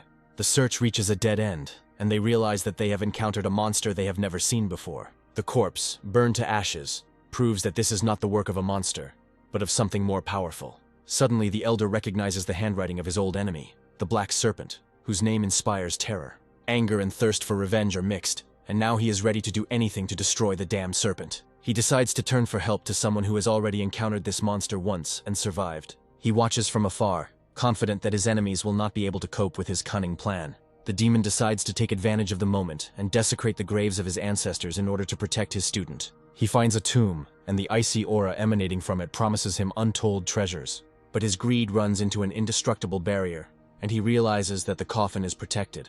An ice dragon bursts out of the coffin, its roar shaking the very earth, freezing everything around it. The demon realizes that he is facing a force equal to his own, and now he will have to fight. The battle between two titans begins, and now not only treasure is at stake, but also life itself. The ice dragon proves stronger, and the demon realizes that he underestimated his enemy. But even in defeat, he does not lose his pride, because before a real dragon, any illusion is just dust. The noise of battle attracts attention, and now they will have to answer for desecrating sacred ground. Horror grips them, as they realize that they have desecrated the shrine of a powerful clan. They are in a panic, because now they will have to answer for their actions before the enraged head of the clan. Meanwhile, the chase continues, and now the hunters are confident that their prey is somewhere nearby. A sudden smell of burning throws them off the trail, and they realize that their enemy is not so simple. The long-awaited breakthrough to the 7th rank grants him unprecedented strength and self-confidence. Now he is a real monster, capable of crushing anyone who stands in his way. Golden spikes cover his body, and he imagines with horror that he will become a real monster. But their peace is disturbed by the howl of a wolf, and he understands that the enemies are already close. They hide, but know that they cannot escape their fate, and they prepare for the decisive battle. The clan leader senses something is wrong, and orders his disciples to search every inch. An urgent message interrupts his search, and now he will have to return empty-handed. The news of the plundering of his ancestor's tomb enrages him, and now revenge becomes his only goal. They fly away, unaware that they are being watched by the one who caused all this chaos. The demon rejoices, because now he has not only a treasure, but also the perfect body for a puppet. The clan leader's wrath falls upon his students, as their incompetence led to disaster. They realize that they are facing an enemy whose strength is superior to their own. Doubts and suspicions sow discord, and now everyone is ready to blame the other for failure. Accusations against the snake catchers are destroying the fragile peace, and now war is inevitable. They realize that their enemy knew about their plans, and now they will have to look for the traitor in their ranks. Information about a mysterious black dog comes to light, and now they have a new, even more dangerous target. The order has been given, and now the entire clan will rush to search for the demonic serpent and the black dog. The demon gathers his allies, ready to leave this place that has become a trap for them. He explains that he has distracted the enemies, and now they have a chance to escape. As proof, he throws him the trophy, and the snake realizes that he was just a pawn. They run without looking back, because the clan is already close, and now their fate hangs in the balance. The demon leads them to the Valley of Snakes, where they can replant the sacred trees. Gratitude overwhelms him, but he cannot understand why the demon is so kind to him. A generous gift becomes the price for loyalty, but the demon denies his merit. A sudden surge of gratitude makes him forget his pride and embrace his savior. Having divided the spoils, they prepare for the next stage, testing their spiritual roots. The white snake is the first to be tested, and its interest in elixirs becomes the key to its future. She passes the test with ease, and now her destiny is to become the greatest alchemist. Her body flashes with green light, and the demon realizes that he is looking at a real treasure. The spiritual tree root is a rare gift that every clan in this world dreams of. The Wolf Lord can't believe his luck, as they now have an endless supply of pills. The demon reveals another secret to him, and now he sees in the white snake not just an ally, but a future beauty. He gives her all his treasures, and this gesture becomes the first step towards their strange union. Confused and grateful, she doesn't know what to call him, and her innocent question leaves him stumped. The demon only laughs, for his words have already planted the seeds of the future he has been waiting for so long. Jealousy and embarrassment mix into a furious roar, and now their union becomes even more tangled. Confused, he tries to deny the obvious, but his heart has already made its choice. She accepts his name, and this gesture becomes the first step towards their shared future. The controversy over names continues, and now everyone wants to grab their piece of fame and recognition. The demon is tested, and his tricolor root is found to be of the highest quality, but with poor potential. The demon explains that the more roots there are, the more difficult it is to develop them, and his words are full of hidden mockery. His turn comes, and the crystal ball flashes with all the colors of the rainbow, surprising even the demon. The energy is out of control, and he realizes with horror that his power could destroy him. The power of his spiritual roots amazes everyone, and now he is not just a snake, but a real phenomenon. The ball is about to explode, and he understands that his body cannot withstand such a flow of energy. But the demon sees this not as a weakness, but as incredible potential, because he not only has many roots, but all of them are of the highest quality. The demon looks at the ball in horror, not believing that such a monstrous power could be hidden in such a small body. He decides to focus on his strongest element in order to reach the top as quickly as possible. The demon's turn comes, and the orb bursts into dark flame, revealing its true nature. He proudly admits that he possesses the rarest dark root, and his smugness knows no bounds. Now that his strength is restored, he is ready for a new breakthrough that will make him invincible. A month later, the earth shakes, and he demonstrates his new crushing power. The very first training session bears fruit, and he easily creates a wall capable of stopping a landslide. Now he must decide what is stronger, his indestructible wall or his own destructive power. He creates armor from the earth, making his defense as impenetrable as his attack. He understands that he has only mastered a small part of his power, and that he still has a long way to go to the top. He understands that magic has made him stronger, but his hunting skills leave much to be desired. Meanwhile, the white snake reaches unprecedented heights in alchemy, promising him an endless supply of pills. But her strange methods give him an ominous feeling, and he decides to stay away from her. The second dog, appearing out of nowhere, only increases his suspicions and anxiety. She proudly offers him her pills, unaware that her creations are deadly. One gulp brings the dog to the brink of death, and she realizes in horror that she has created poison. He decides that hunting monsters is much safer than tasting her deadly elixirs. A herd of elephants becomes his new target, and their juicy meat promises him a real feast. Among them, he notices a leader whose strength is capable of replenishing his reserves for many months. But his hunt is interrupted by the appearance of new players, and now he will have to fight for his prey. The hunters of the Qiaoyao clan are ruthless, and even elephants are just prey for them. Their talent for foresight is not a gift, but a curse, for it feeds on blood and suffering. They are already dividing the skin of an unkilled beast, dreaming of power, wealth, and the love of beautiful maidens. The leader of the herd rushes at them in a rage, ready to defend his family to his last breath. But the hunters only laugh, because they did not come to fight, but to arrange a bloody massacre. The deadly formation envelops the herd, and now they have nowhere to run from the deadly trap. The pitiful struggle of the doomed only amuses them, because they revel in their power and cruelty. One of them summons his spear, ready to personally finish off anyone who dares to resist. But his blow is aimed not at the leader, but at the defenseless baby elephant, and this becomes his fatal mistake. The leader takes the blow, and his death roar shakes the earth, full of pain, rage, and the promise of revenge. He understands that if he doesn't intervene, he will lose his only source of food.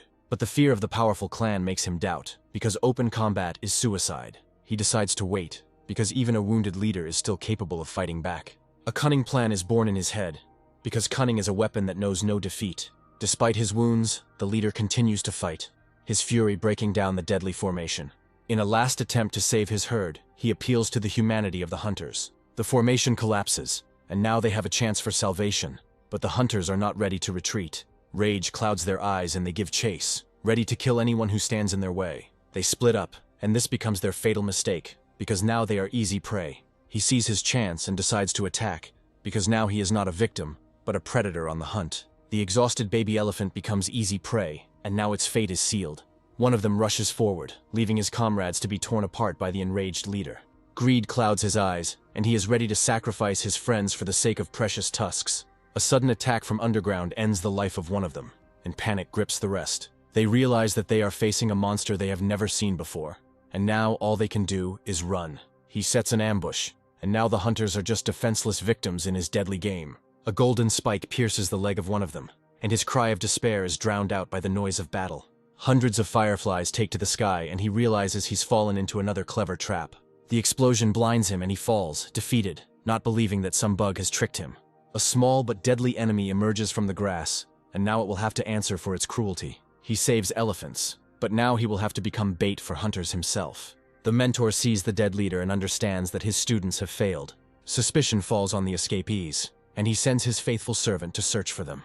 An explosion interrupts his thoughts, and he realizes that he is faced with a force equal to his own. Divine consciousness scans the surroundings and demands that the invisible enemy reveal itself. He realizes that his opponent is a master of laying the groundwork and decides not to take any risks. In a rage, he unleashes his wrath on the ground, trying to smoke out the cowardly enemy. But instead of the serpent, he finds only his disciples, ready for the last, decisive battle. They report that their target has escaped, and now they will have to pursue him. He sees their tension and decides to play a joke on them, because the game has just begun. The puppet charges forward, and now the hunters will have to fight the shadow. He realizes that he is facing a puppet master, and his confidence is replaced by fear. The attack on the students turns out to be just a diversion, and now he is left alone. He laughs, because why fight fair if you can kill your enemy with his own weapon? The student's dying scream echoes through the forest, and now the mentor burns with a thirst for revenge. The mammoth leader enters the fray, his fury capable of incinerating the earth itself. He understands that he cannot cope alone, and his only hope is his little helpers. Fire beetles distract the enemy, giving them a chance to deliver the decisive blow. But the enemy disappears again, and he realizes that this game of cat and mouse could cost him his life. He decides to fight to the end, and his water curtain becomes the last line of defense. The battle of the elements reaches its climax, and now not only victory but life itself is at stake. He understands that if this continues, he will die without ever knowing true power. In despair, he decides to sacrifice his treasure to have a chance of salvation. His faithful assistant flies away, leaving him alone with the enraged enemy. The battle leaves behind only corpses, and he looks with bitterness at the exterminated herd. But among the dead bodies, he finds a survivor, and hope flares up in his heart. He decides to help the wounded leader, because their shared hatred of hunters makes them allies. Suddenly, the leader bursts into flames, and he realizes that he has witnessed a real miracle. A new, even more powerful beast emerges from the flames, and now they have a chance for revenge. He understands that all this was part of an insidious plan, and now he himself has become a pawn in someone else's game. Gratitude overwhelms him, and he is ready to kneel before his savior. He decides to hide his true identity, because in this world it is better to be a servant than a target. He sees the corpse of a defeated enemy and realizes that the golden elephant was just a bait. The thought that the enemy might be alive makes him give up easy prey. 3 days later, he comes to, unable to believe that he survived the deadly battle. Rebirth gives him not only a new life, but also a chance to atone for past sins. His mentor appears from the shadows, and he doesn't know whether to be happy or afraid of this meeting. The mentor's ridicule hits him where it hurts, and he realizes that in his eyes he is still a weakling. But behind the mask of contempt lies concern, and he decides to take him to the clan to heal his wounds. Meanwhile, the snake realizes that for a real breakthrough, he needs something more than just a fish. He understands that for true power, he will have to trust his dark mentor. A sudden explosion interrupts his thoughts, and he looks anxiously towards the lair. A demon emerges from the smoke, poisoned and humiliated, having almost been killed by kindness. The Lord of the Wolves does not believe in her holiness, because her gift is not a blessing, but a curse. The demon is in despair, as her inept talent turns their cave into a powder keg. He tries to reach out to the demon, but he sees her chaos as just a funny distraction. Despite all the failures, she proudly presents her first successful creation. He feels the dark energy emanating from the pill and understands that it was created especially for him. The battle for the pill becomes a test of their strange alliance, where care mixes with cruelty. The demon insists on his own, because in his perverted world, this is the highest manifestation of brotherly love. She proudly declares that her talent is limitless, and now they can forget about hunger. But the demon reminds her of others, because true strength lies in faithful allies. The Wolf Lord is in despair, as he will have to go hunting to prove his worth. He soon returns with the spoils, and now they have the perfect test subject for the new elixir. They decide to feed the fish to the monkey to test what the new pill can do. An explosion of energy transforms the monkey, and it breaks through several ranks at once. Even half a pill grants incredible power, and they realize that they have created a real miracle. She rejoices, because her genius knows no bounds, and now she is the greatest alchemist. But triumph turns to horror when they see their test subject turning into a monster. The fish grow legs, and now they realize their experiment has gotten out of control. A scream of horror breaks the silence, and they realize that they have created a real monster. They find a monkey, barely alive, and decide to carry out their cruel experiment to the end. The remains of the pill transform her agony into something unimaginable, and she begins to change. The transformation exceeds all their expectations, and they realize that they have created something perfect. The monkey goes through all the stages of evolution, turning from a simple animal into a higher being. Having broken through 5 ranks at once, she becomes human, but the price for this is too high. Her body cannot withstand such a flow of energy, and she falls dead, never having experienced her new power. She looks at her creation in horror, not realizing that her genius has turned into tragedy. The demon tries to console her, but deep down he himself doesn't understand what went wrong. The familiar manner of death awakens vague memories in him, hinting at a dark and cruel past. He feels a strange energy emanating from her and realizes that she is not who she seems. His suspicions are confirmed, and he realizes that she is practicing a forbidden technique. The heavenly demon technique is not a gift, but a curse, and now she is doomed. The demon admits that his gift was a trap, as this technique is only suitable for demonic bodies. He orders her to activate the technique to see what her unique root is capable of. The fusion of 2 forces creates something unprecedented, and he realizes that her pills were no accident. He forbids her to refine the pills, but deep down he hopes that she will disobey. He encourages her, because her talent is the key to their shared power and success. Her eyes glow with determination, and she vows that she will soon create the perfect cure. The demon decides to help her, because her success is also his chance for a long-awaited breakthrough. Dreams of flight are shattered by harsh reality, but a golden object in the hands of a demon gives new hope. The clan's secret map becomes their key to untold treasures, and they prepare for a night raid. Under the cover of the moon, they penetrate into the enemy's lair, where every step could be their last. The Purple Cloud Clan is a world of women where beauty, arrogance, and deadly magic reign. Their cultivation technique is not a gift, but a curse that turns men into obedient slaves. They revel in their power, not knowing that their technique is a path to madness and self-destruction. Under the cover of night, a tragedy unfolds, and love becomes a bargaining chip in a game of power. She rejects him because in her eyes he is just a toad dreaming of a heavenly swan. They watch the humiliation, and the demon reveals his insidious plan, because their main goal is not treasure. He learns a terrible secret, because the creator of this technique was originally a man who sacrificed everything for the sake of strength. He is concerned with only one thing: how to penetrate the impenetrable barrier unnoticed. The demon only grins, because nothing is impossible for him, even transformation. In an instant, the ferocious demon turns into a cute puppy, ready to do anything for his goal. He pounces on the puppy in disgust, but deep down he knows this is their only chance. Their cunning plan is ready, and now all they have to do is wait for the victim to fall into the trap. The appearance of the guards becomes a signal for action, and they put their plan into action. A small chameleon sent by the snake creates the illusion of an attack, attracting the attention of the guards. They rush to help, not knowing that their compassion will lead to their death. She takes the wounded puppy, and now the gates to their lair are open to a real predator. He easily penetrates inside, and now the fate of the entire clan is in his clawed paws. Inspired by the demon's success, he decides to repeat his trick using his puppets. But his plan falls apart when the guards return, attracted by the noise. The puppet attacks him, and now he becomes a victim in his own game. The guards take him for a real enemy, and their swords are ready to end his life. In a rage, they rush into the attack, unwilling to listen to any excuses or pleas for mercy. He doesn't understand why they saved the dog but are ready to kill him, and his heart fills with resentment. The demon only smirks, because he knows that his cute appearance is his best weapon. Feigning fear, he distracts them, giving the snake a chance to escape.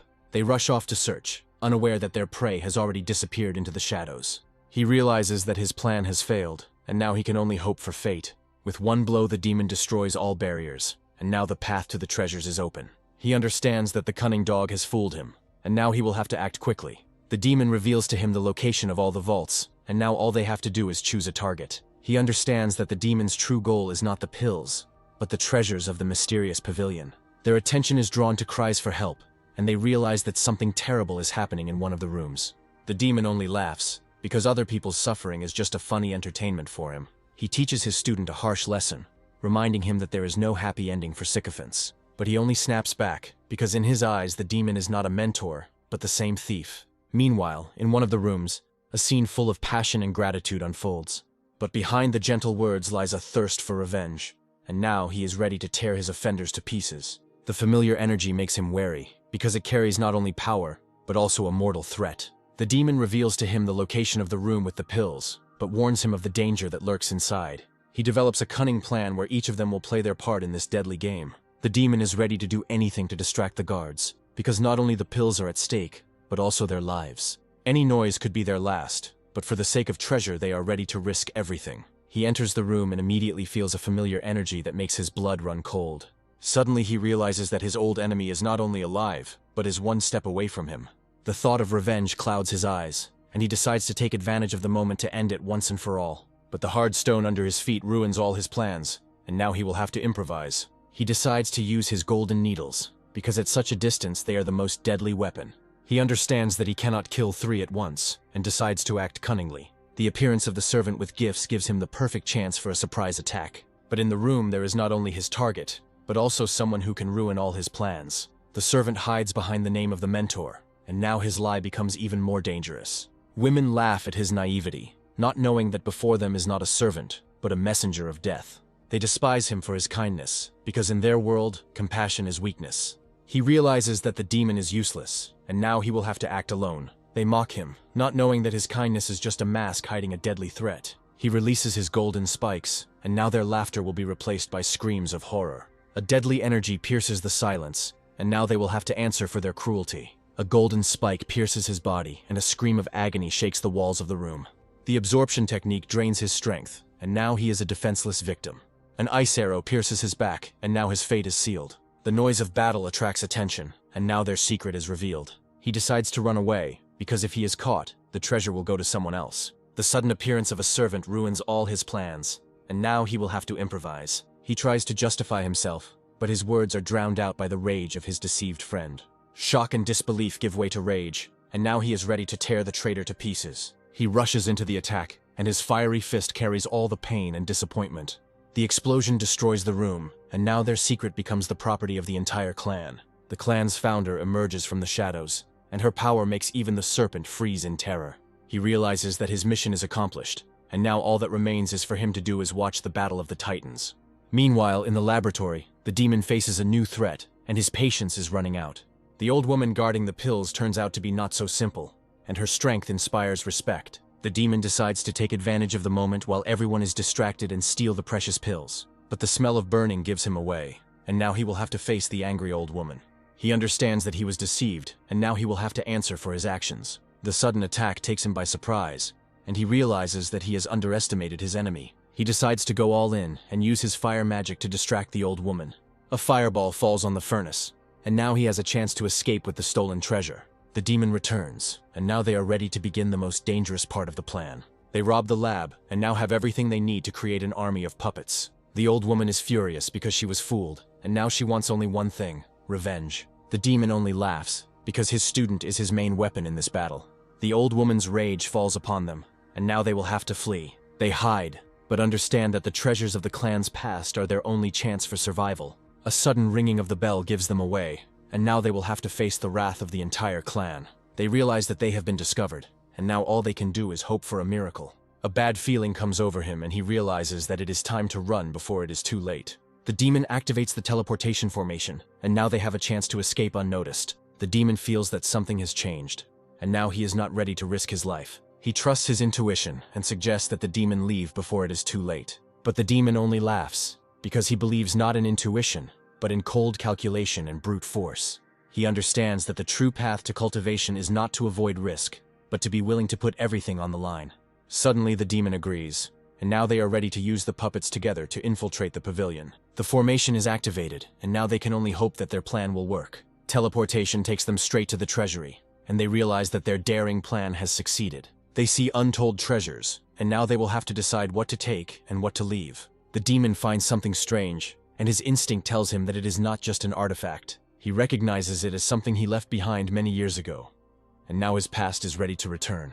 The demon offers him treasures, but his true goal is not to help, but to test him.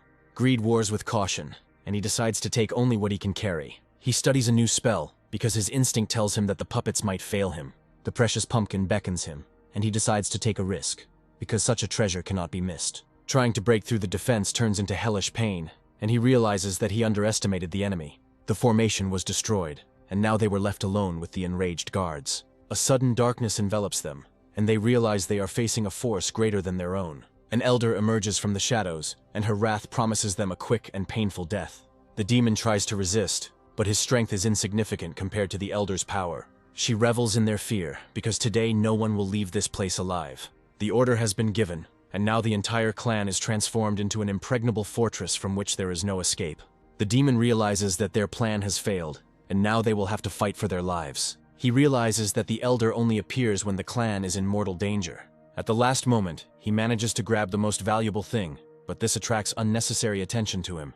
The demon finds a way to break the formation, but it will take them a whole hour. He understands that brute force is useless here, and now they can only hope for a miracle. Fear paralyzes them, because the ocean of the elder's energy is capable of absorbing them completely. They realize that the elder is in ambush, and now they will have to play by her rules. A new plan is born, and now their task is to distract attention while they look for a way out. The entire clan rushes to search, and now they will have to fight not just one, but an entire army. The order has been given, and now even the clan leader joins the hunt, for their honor is at stake. Talismans sensitive to life energy become their main weapons in their searches. The huge reward makes them forget about fear, and now everyone is ready to risk their lives. They disperse across the territory, not knowing that what awaits them is not glory, but certain death.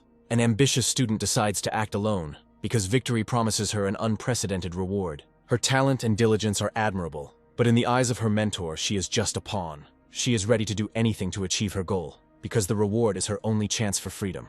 The thirst for fame pushes her to recklessness, and she throws herself into the thick of things. Her ancestral sense leads her straight to her goal, and she realizes that her enemy is hiding underground. Meanwhile, he comes to his senses, and now he will have to face a new, even more terrible threat. Mutual accusations destroy their alliance, because the real threat lies in the shadows, not in the face of a comrade.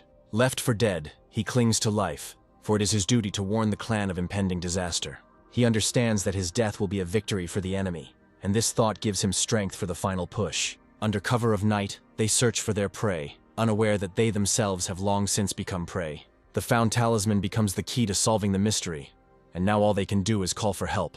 But instead of salvation, they find only a fiery hell, and now they will have to fight for their lives. The ancestor's wrath falls upon them, because he sees them not as victims, but as the culprits of the tragedy. The cunning dog is using puppets again, and now the hunters are just pawns in his deadly game. He revels in his power, because for him this is not a battle, but just entertainment before the real feast. They understand that the puppets are just bait, and the real enemy is hiding somewhere nearby. He decides to act with caution, because recklessness is the path to certain death. She approaches, and he realizes that he is trapped with no way out. The bad feeling comes true, and now he is immobilized, awaiting his fate. The thought of the reward makes her forget her fear, and she is ready to risk everything for the sake of glory. But calmness and humility prove to be her main weapons in this deadly game. The appearance of the elder interrupts her search, and now she will have to answer for her failure. He realizes that his plan has failed, and now he will have to improvise. She lies to save her life, not knowing that her deception has already been exposed. Thanks to her caution, they stay alive, but now they will have to find a new way. He understands that she is not just a student, but the owner of a rare spiritual root. They prepare to escape, but they realize that it won't be that easy to get out of this trap. The broken array becomes a harbinger of their death, because now they are left without protection. The elder is furious, because she cannot believe that some worthless people could deceive her. She places a divine mark on them, and now they cannot hide from her all-seeing eye. They are in a panic, because now the elder knows their every step, and the chase becomes inevitable. They realize that they have fallen into a trap, and now they will have to fight two enemies at the same time. The Golden Dal, an ancient artifact, becomes their last hope for salvation. A powerful wave of energy throws them back, and they realize that they underestimated the power of the artifact. In despair, he curses the demon, because their union turned into a real nightmare for him. The demon decides to go ahead, because if he can't get the treasure, then everything was in vain. An elder emerges from the shadows, and now they will have to face a real nightmare. She rushes into the attack, and her anger leaves them no chance of escape. The demon understands that she has come for him, and now he will have to answer for his actions. He decides to sacrifice himself to give his student a chance to be saved. By erasing the brand, he grants him freedom, but the price for this is his own life. The elder sees through his deception, but it's too late. Her array is already broken. She decides to fight the demon, because with his current powers he is no match for her. But the golden pill in his body becomes an insurmountable obstacle in her path. He has only 3 strikes left, and he knows this is his last chance to win. He waits for his student, not knowing that he is already faced with a choice to run or to fight. He understands that he cannot abandon his mentor, because their destinies are now connected. Doubts gnaw at him, because he is afraid that his intervention will only make the situation worse. He decides to take a risk, because it is better to die in battle than to regret his cowardice all his life. The elder understands that she won't win so easily, and decides to use her last trump card. A silver needle filled with deadly energy flies straight into the demon's heart. But the demon only laughs, because he foresaw this blow and prepared a trap. The sudden appearance of the dark dragon leaves her in shock, and now she herself becomes a victim. She understands that she has become a pawn in a game where not only her life, but also the honor of the clan is at stake. A chaos of golden light falls upon the demon, but he meets it with a contemptuous grin. She barely manages to dodge, and now she can only hope that her students will come to her aid. A clone created from his consciousness becomes his last hope for salvation, but the elder's divine consciousness is too vast, and now they cannot hide. She underestimated her enemy, and now she will have to face his true strength. He understands that his own strength has not yet been restored, and he will have to act cunningly. The sudden attack takes him by surprise, and he realizes that he underestimated the elder's power. The 9 Heavens triple sword is her strongest technique, and now he will have to fight for his life. He dodges the deadly blades, but understands that without earth magic he cannot escape. In desperation, he calls upon his last ally, and now the battle will reach its climax. The song of soul suppression falls upon the elder, and her mind is plunged into chaos. She understands that her enemy is not so simple, and now she will have to use all her power to survive. Even wounded, he continues to fight, because he has nowhere to retreat. His energy is running low, and he understands that every attack could be his last. The 3 demons of purity are his last hope, and he throws them into battle, sparing no effort. He is surprised that his weapon was able to wound the elder, and hope flares up in his heart. But the elder only laughs, because now that he has the brand on him, he can't leave. Suddenly he returns, and the demon realizes that his disciple has not abandoned him in trouble. He wants to control the puppet, but the demon knows that his powers are not enough for this. He decides to transfer part of his divine consciousness to him to give him a chance to win.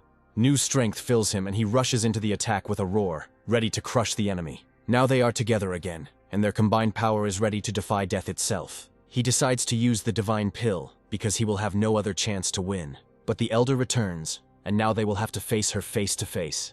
The demon transfers his power to him, and now their destinies are intertwined. The shards of her weapon become her last hope, and she is ready to risk everything for victory. Their combined fury falls upon the elder, and now everything is at stake. The earth shield reflects her attack, and she realizes that she has underestimated the strength of her enemies. 3 demons of purity pierce her defenses, and now her fate hangs in the balance. The divine explosion pill is their last chance, and now all they can do is hope. He doesn't know his true abilities, but his instinct tells him what to do. He activates the pill, and now their combined power is ready to grind the elder into dust. The ancient vessel becomes their last hope, and now all they can do is believe. They rush into battle, because if they die here, then everything was in vain. The elder dodges the attack, and her speed amazes even the demon. At the last moment, she manages to put up a shield, but the blow still throws her back. A giant thorn grows from the ground, and now she has nowhere to run from the fury of the earth. She can't believe that some insignificant demon could master such a powerful technique. Rage clouds her eyes and she realizes that she has been made a laughingstock of. He continues to attack, and now his fiery spikes are the harbingers of her demise. She falls, defeated, but in her eyes it is not fear that burns, but a thirst for revenge. He understands that even at the golden core stage, his student is a force to be reckoned with. The golden shield amulet is her last chance, and she throws it into battle, hoping for a miracle. She soars into the sky, and now she is not afraid of either the thorns or the fury of the earth. She realizes that she has underestimated her enemies, and now she will have to use all her power. A shower of pear blossoms is falling on them, and now they will have to defend themselves. She is confident of her victory because her ancestors' golden core will soon run dry. The demon realizes that she is right and decides to raise the stakes in this deadly game. He finds ancient mountain walls, and now they have a chance to turn the tide of the battle. He decides to risk everything, because even if he can't control the new power, they will have a chance to win. He comprehends the principles of all earthly spells, and now his power knows no bounds. He turns into a real dragon, and now his enemies will have to answer for their cruelty. They rush into the attack, and their combined might is ready to crush even the strongest enemy. A scream of agony shakes the earth, and he realizes that he has encountered a force capable of altering reality. He turns the earth into an impenetrable prison, and now she has nowhere to escape. She can't believe that some insignificant snake was able to master an ancient and forgotten technique. For centuries, this technique was lost, and even the most powerful masters could not master it. She understands that the snake studied her at the very moment when she herself tried to kill him. Fear makes her retreat, because she understands that she cannot win this battle. But he has already surrounded her, and now she will have to fight for her life. In desperation, she uses her last trump card, but even it cannot save her. She uses the amulet of movement and escapes, leaving him alone on the battlefield. The demon realizes that the amulet is the key to instantaneous travel, available only to a select few. But he is not ready to retreat, because today he will finish her off, no matter what it costs him. A giant wall rises from the ground, and now she cannot escape its deadly grip.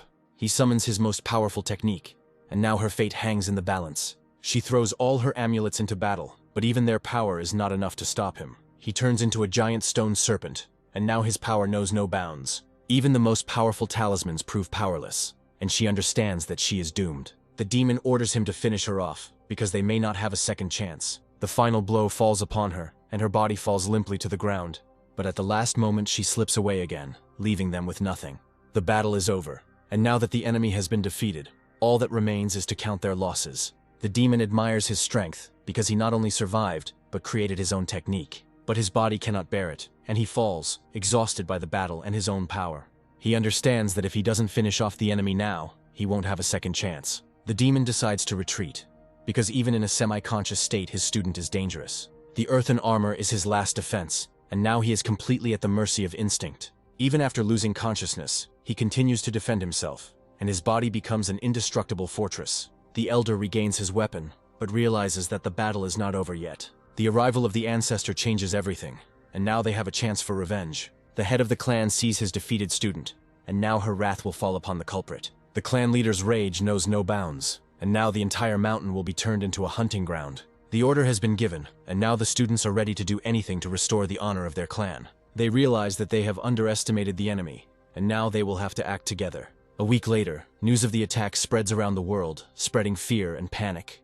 The rumors grow with new details, turning the snake and the dog into invincible monsters. The leader of the Mountain Mover clan is furious, and is now willing to increase the reward fivefold. He realizes that it was they who destroyed his clone, and now this hunt becomes personal for him. He sends his best student to announce the reward and put an end to this chaos. The generous reward attracts hunters from all over the world, and now luck is on the side of the brave. Meanwhile, the demon prepares his army, because the stolen ancestor is the key to his future power. The head of the clan sees in him not just a thief, but a genius worthy of becoming his student.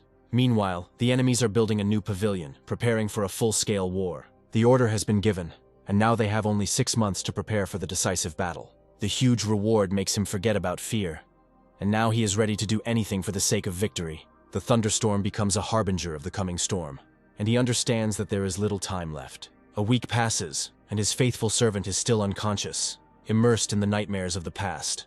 Memories of past battles torment him, reminding him of the cruel price paid for survival. A mysterious voice from the depths of his consciousness awakens him, asking a question to which he has no answer. He sees his true artifact, a demonic vessel that contains the power of an ancient dragon. The dragon spirit opens the way to true power for him, but warns him of the difficulties that lie ahead. He understands that the technique of hiding the heart is the key to his true strength, but he must comprehend it himself. The earth splits, and he realizes that there is no more time to think. The dragon spirit passes on its power to him, and now he is the heir to the ancient clan. He comes to, not understanding what happened, and his faithful servant tries to calm him down.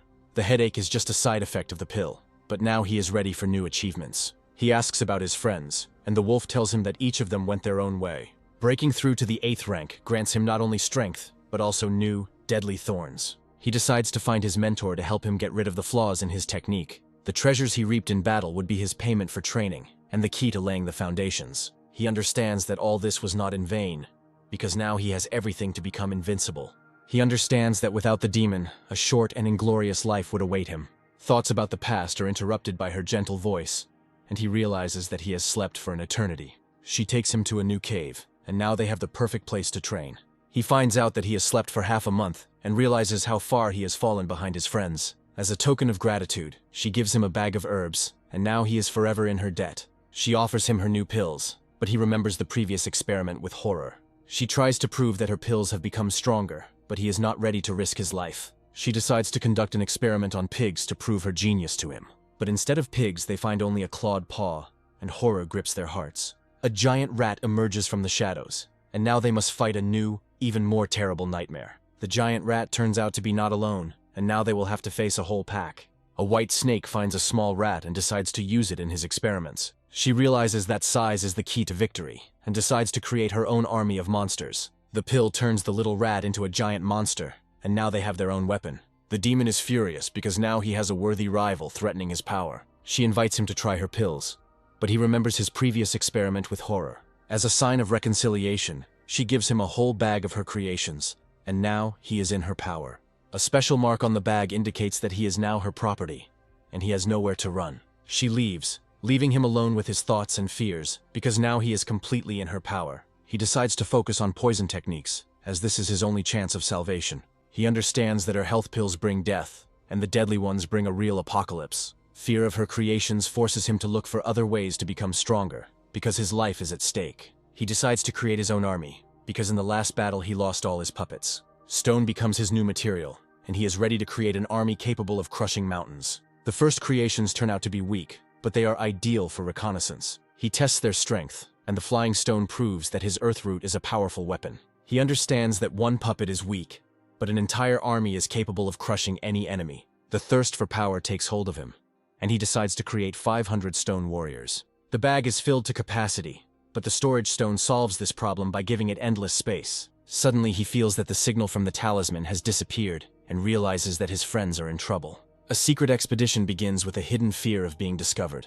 The sudden discovery of a wounded stranger ruins all plans. The helpless victim turns out to be a long-time and hated enemy. A creature blinded by hatred prepares to commit cruel revenge. Suddenly the thought comes to use the enemy for your own dark purposes. The experiment begins under the guise of false sympathy. Cynical rescue is carried out for dubious gain. The unexpected power of the drug awakens a terrifying force. The resurrected enemy turns into an uncontrollable monster. A rash act leads to absolute and frightening chaos. He sends the puppets forward, as careless use of force could give him away. By the river he finds a wounded man, and his clothes indicate that he belongs to the Mountain Movers clan. He recognizes him as the very dog from the Purple Mist clan, and is ready for a bloody feast. Suddenly, a cunning plan is born in his head, and he decides to use the wounded man in his experiments. He gives him a pill, considering it the first good deed in his new life. The pill works too quickly, and he realizes that his creation is deadly. The effect proves too strong, and the wounded man dies in agony, unable to stop the bleeding. He decides to search the corpse to find out what treasures he so desperately protected. But instead of riches, he finds only a diary full of pain, love, and self-sacrifice. He reads about his tragic fate, and understands that he killed not an enemy, but an unhappy lover. He understands that all his troubles are from women, but his body still hasn't recovered. He creates an awakening pill to clear his mind and bring him back to life. The ghost of the wounded man thanks him, but asks him not to spit, because this is their only chance. He tries to feed him a pill in disgust, but he spits it out along with his saliva. The wounded man's saliva dissolves the pill, and now its power becomes uncontrollable. A foul smell fills the air, and he realizes that he has created not a cure, but a poison.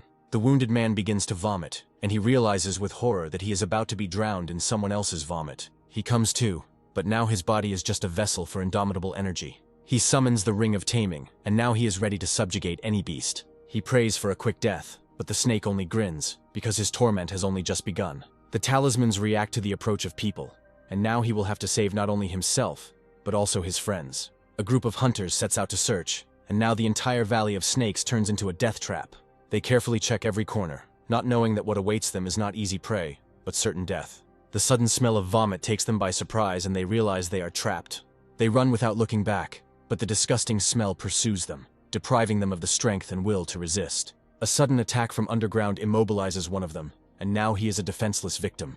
He is on the verge of death, and his cry for help becomes a signal to his friends. They join forces, and their combined attack gives them a chance of salvation. The white snake reaches a new level of strength and is now ready for new battles. He comes to and realizes that while he was unconscious, his friends became much stronger. He comes to, not understanding how he survived, and sees two powerful beasts in front of him. Now he is their pet, and his life is no longer his own.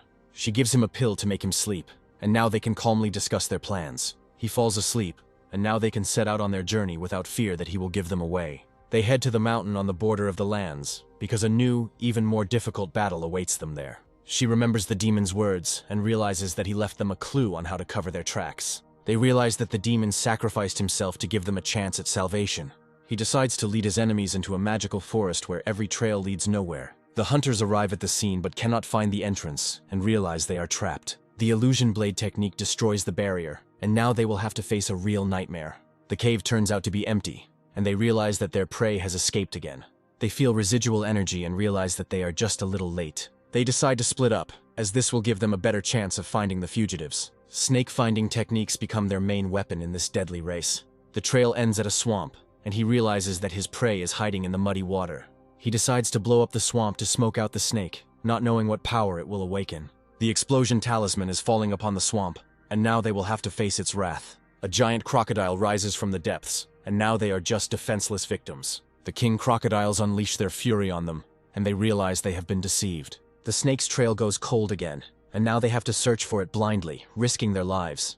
A foreboding feeling gathers in the crimson forest, full of hidden danger. A stupid mistake by one of them breaks the ominous silence, and pain pierces the air. A deadly swarm of poisonous bees descends upon the squad, sowing panic and chaos. Cries for help are drowned out by the buzzing sound as one of their own is devoured by the merciless pack.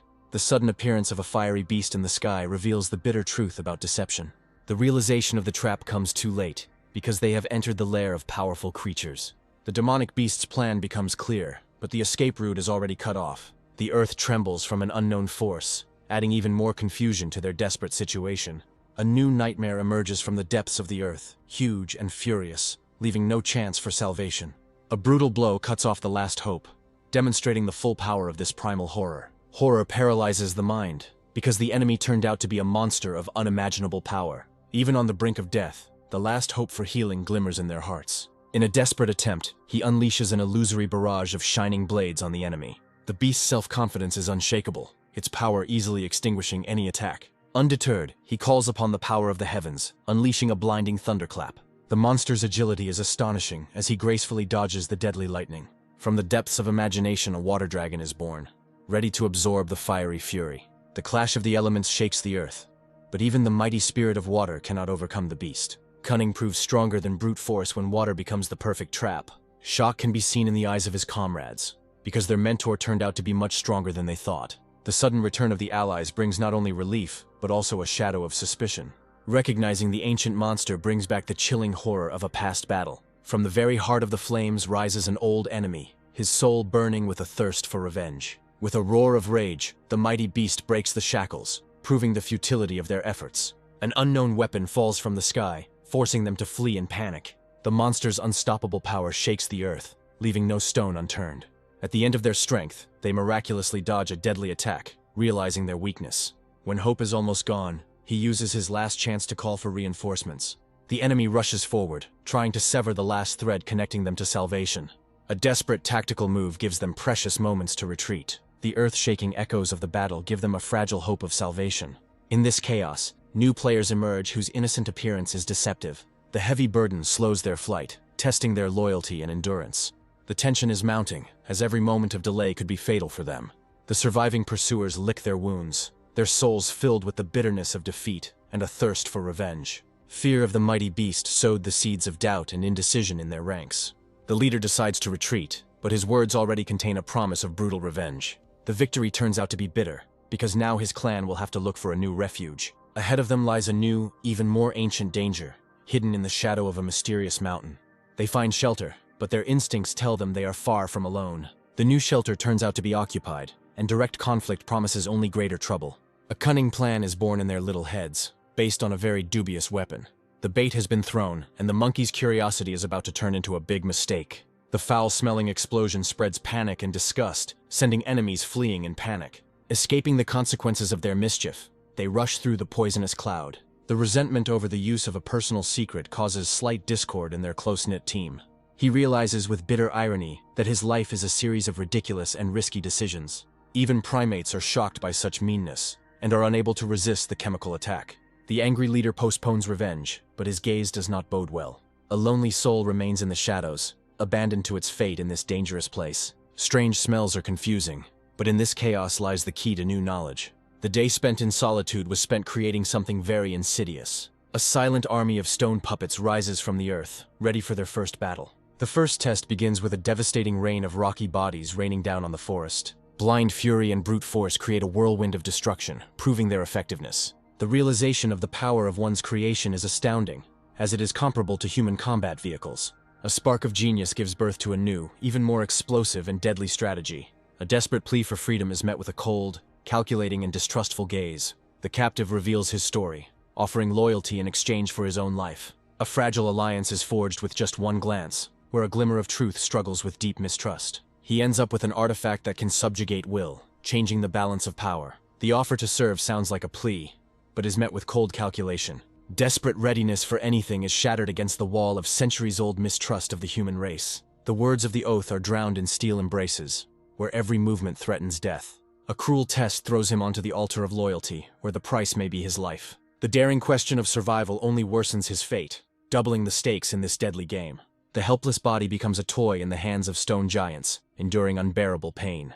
A shameful defeat only evokes contempt, because his true strength was never revealed. Silence becomes the only answer when the body is broken and the spirit is almost crushed. The unexpected order to heal his wounds suggests that his new master has his own, much more distant plans. Realizing his powerlessness, the cunning enemy decides to use someone else's hands to regain what was lost. Half a month of solitude gave him a new level of power, but his hunger for strength only increased. The new servant's loyalty is in doubt, and cruelty seems the only guarantee of control. An unexpected guest breaks the silence, bringing with him mysterious and living prey. In an attempt to please, he brings a bloody gift, not noticing the tension in the air. The owner's unnatural silence creates anxiety, because something clearly has not gone according to plan. A talking wolf shatters the illusion of control by revealing the shocking truth about his nature. A sudden and furious attack becomes retribution for his presumptuous stupidity. Far from the chaos, someone enjoys a peaceful meal, unaware of the drama unfolding. The boiling cauldron turns out not to be torture, but a strange test that he even enjoys. The prisoner's life hangs in the balance, and his fate is decided by a dispute about his thinness. A brief respite gives way to new horror when they decide to taste it. Horror breaks his will, and his soul almost leaves his body under their cruel mockery. The failed treasure hunt only highlights their desperate situation. An unexpected discovery brings back lost treasure, causing shock and bewilderment. The mysterious disappearance of the enemy finds its explanation in his dark and cruel past. His cold-blooded tale of easy victory only highlights his ruthless nature. The death of their protector opens a window for attack, and darkness falls upon the unsuspecting clan. A chance word reveals a bitter truth to him, and he becomes a legend among those who seek him. In this moment of despair, he finds the strength to renounce the past and choose a new path. His newfound pride is met with the mocking gaze of darkness. The legend comes to life before him, but an ominous laugh hints at a terrible substitution.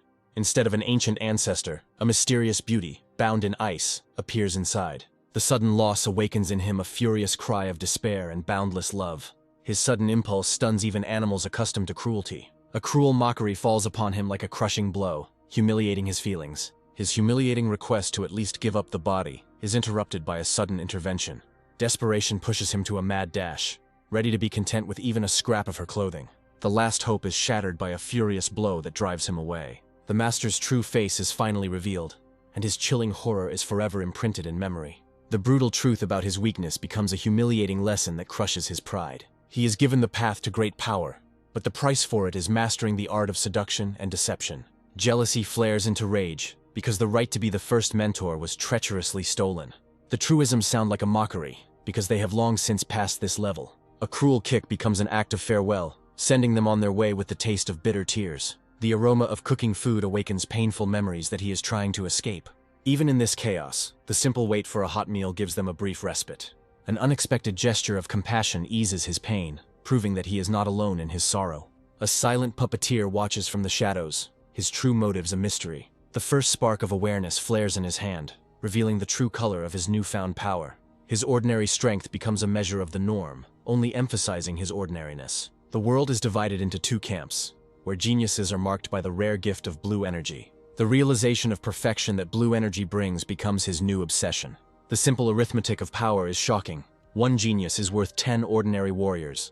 A bold question arises in his head: is there a limit to this ladder of power? The hierarchy of power is fully revealed, but its highest levels are accessible only to a few. The secret of true power lies not in the gift, but in the lost technique of the heavenly demon. The thought of the creator of this technology makes one tremble, because he must be truly great. Excessive praise of an unknown genius causes him to become jealous and irritated. Great art gives rise to dark suspicions, because its creator must be a real scumbag. A careless word makes the air freeze, and he feels the weight of their gaze on him. Words about the creator awaken in the beast a primal rage, ready to tear him to pieces. In the shadow of the mountains, a sinister alliance is formed, and an old enemy finds a new, even more powerful patron. The great demon beast appears in all its glory, and its power makes even old enemies tremble. Reluctant agreement hides a hidden resentment, but you can't go against such force. Care and pain mingle as his body is swaddled like a helpless baby. The ancient massif glows with a hidden menace, promising invisible death to any who dare enter. The protective talisman turns out to be two-faced, its safety overshadowed by words that sound like a farewell. A bitter confirmation breaks the silence, and the sudden farewell leaves behind only bewilderment. He chooses the path of solitude, heading to distant mountains in search of power that will change his destiny. The promise to return in years sounds like an eternity, reminding us of the transience of ordinary life. The sudden decision to follow his example speaks of an unwillingness to fall behind on this path of strength. The parting gift becomes the last chance for survival, sealed with a strict order. The power hidden in the gift is enormous, but its one-time nature gives it special value. Words of hope for a future meeting sound like a challenge to fate, receding into the distance in the rays of the sunset. A desperate call stops him at the last moment, as if there is still something unsaid. In response, he receives a gift that shines with unprecedented purity and energy hidden within it. The generosity of this gift is staggering, for it has the potential to change the course of his solitude. Boundless trust and self-sacrifice resonate in the simple offer to take everything. This gesture melts his heart, making him see his comrade as a true friend. The farewell at sunset is filled with gratitude and quiet hope for a new meeting. A belated return brings only the bitter news that he has missed his friend. The farewell message becomes a challenge, promising a future battle shoulder to shoulder. The news that she has gone alone raises concerns about her fate in this dangerous world. A sudden threat from the heavens falls upon them, testing the strength of their fragile alliance. The deadly attack forces them to act on the edge of their instincts to escape the fury of the heavens. Deceived in his expectations, the mighty enemy finds consolation in the form of easy prey. At the last moment, the ancient talismans flare up, creating a shield against imminent death. An unknown magic confuses the predator, causing him to doubt his own strength. Deep within his being, an ancient power awakens, emanating from his very bones. Realizing the futility of the attack, the nocturnal predator retreats into the shadow of the moonlight, leaving them alive. On the brink of death, he realizes the full power of the enemy, barely escaping thanks to ancient protection. Before they can catch their breath, they are faced with a new, even more terrifying and unlucky enemy. Memories of the past battle torment his soul, because the victory was only an illusion, and he was a weakling. A look of determination unites them, giving birth to a fragile hope of victory in this unequal battle. A desperate plan requires a sacrifice, and the role of bait falls to the weakest link in their alliance. In the night sky, the enemy reflects on his defeat, unable to believe in the new strength of his victim. Patience becomes his main weapon, because he is ready to wait as long as it takes to get the desired reward. The threat has temporarily passed, but the shadow of fear forces them to lie low, awaiting the next blow. The cunning trap is ready, and now all they have to do is wait for hunger to drive the enemy right into their clutches. Confident in his own endurance, he goes deep into the earth, preparing for a long siege. In the silence of the cave, he withdraws into himself, absorbing strength for the trials to come. A clumsy attempt at imitation is interrupted by an icy threat that reminds him of his insignificance. Time stands still and the skies open in anger, foreshadowing the coming of something terrible. Ominous clouds gather above them, and instinct tells them that this is no ordinary storm. From the heart of the storm emerges an ancient horror, woven from lightning and primal rage. Running away seems pointless when the ground is slipping away from under your feet and the air smells of a trap. Heavenly wrath follows them closely, turning the entire world into one giant trap. The knowledge that the enemy is preparing a crushing blow leaves them no choice but to fight. They unite their wills, calling upon the power of the earth as the last bulwark against heavenly punishment. In a desperate attempt to survive, they combine all their powers into one indestructible shield. A cry of victory rings out across the battlefield as the attack finally falters. Rage turns to triumph as he turns on his cowardly allies. From the very depths of the earth, wounded but not broken, he prepares to strike back. A sudden thorn rising from underfoot sows panic and confusion in the enemy ranks. The subordinate's stupid question only emphasizes that they haven't even realized who their real enemy is. Burning with righteous anger, he emerges from the shadows to personally punish his offenders. The minion's desperate attack is thwarted by a new, unexpected threat. A stone guard appears out of nowhere, throwing their failed plan into further disarray. The true plot is finally revealed, and the foolish bird falls into a trap set by the cunning serpent. Only a miracle saves him from the incinerating attack, reminding him of the mortal danger. The appearance of new enemies reveals a cunning plan, because behind them stands an invisible puppeteer. In the heat of battle, he decides to split up, trusting his ally to create a diversion. The stone warriors prove too weak to contain the fury of the heavenly predator alone. A new wave of attack takes the enemy by surprise, and his bewilderment is replaced by righteous anger. An endless army of puppets rises from the ground, turning the battle into a humiliating massacre. Cornered, he vows to tear his enemies to shreds, even if it costs him everything. Blinded by rage, he rushes into the very depths of the trap, looking for his true adversary. Descending into the serpent's lair, he finds himself on its territory, where the earth thirsts for his blood. Deadly spikes sprout from all sides, and the trap snaps shut, leaving no escape route. Trapped with no way out, he relies on his last defense, facing the steel rain head-on. An unexpected blow to a vulnerable spot sows in his soul the first seed of doubt about his invulnerability. A moment of weakness becomes an opportunity for the enemy, and he rushes forward to deliver the decisive blow. The merciless throw of the snake was supposed to be the final chord, cutting short the life of the heavenly king. The enemy's cunning exceeds all expectations, forcing him to admit that demons are much worse than people.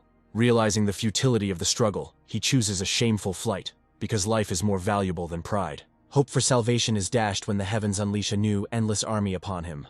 The endless swarm of stone bodies drives him mad, turning the sky into his personal hell. Cornered, he challenges his tormentor, for even in death there is room for disobedience.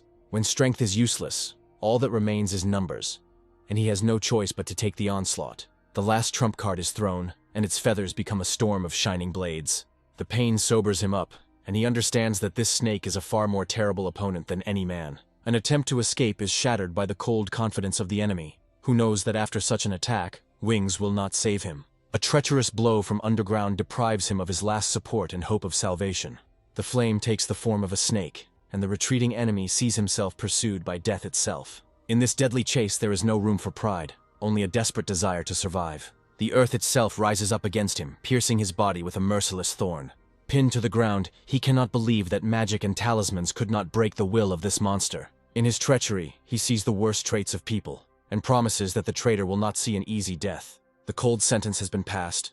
There is no place for people like him in this world, neither among people nor among demons. He rejects other worlds, because his only support is his family, and no one has the right to teach him death. A cold sentence falls from his lips, and darkness pierces the enemy against the silent moon.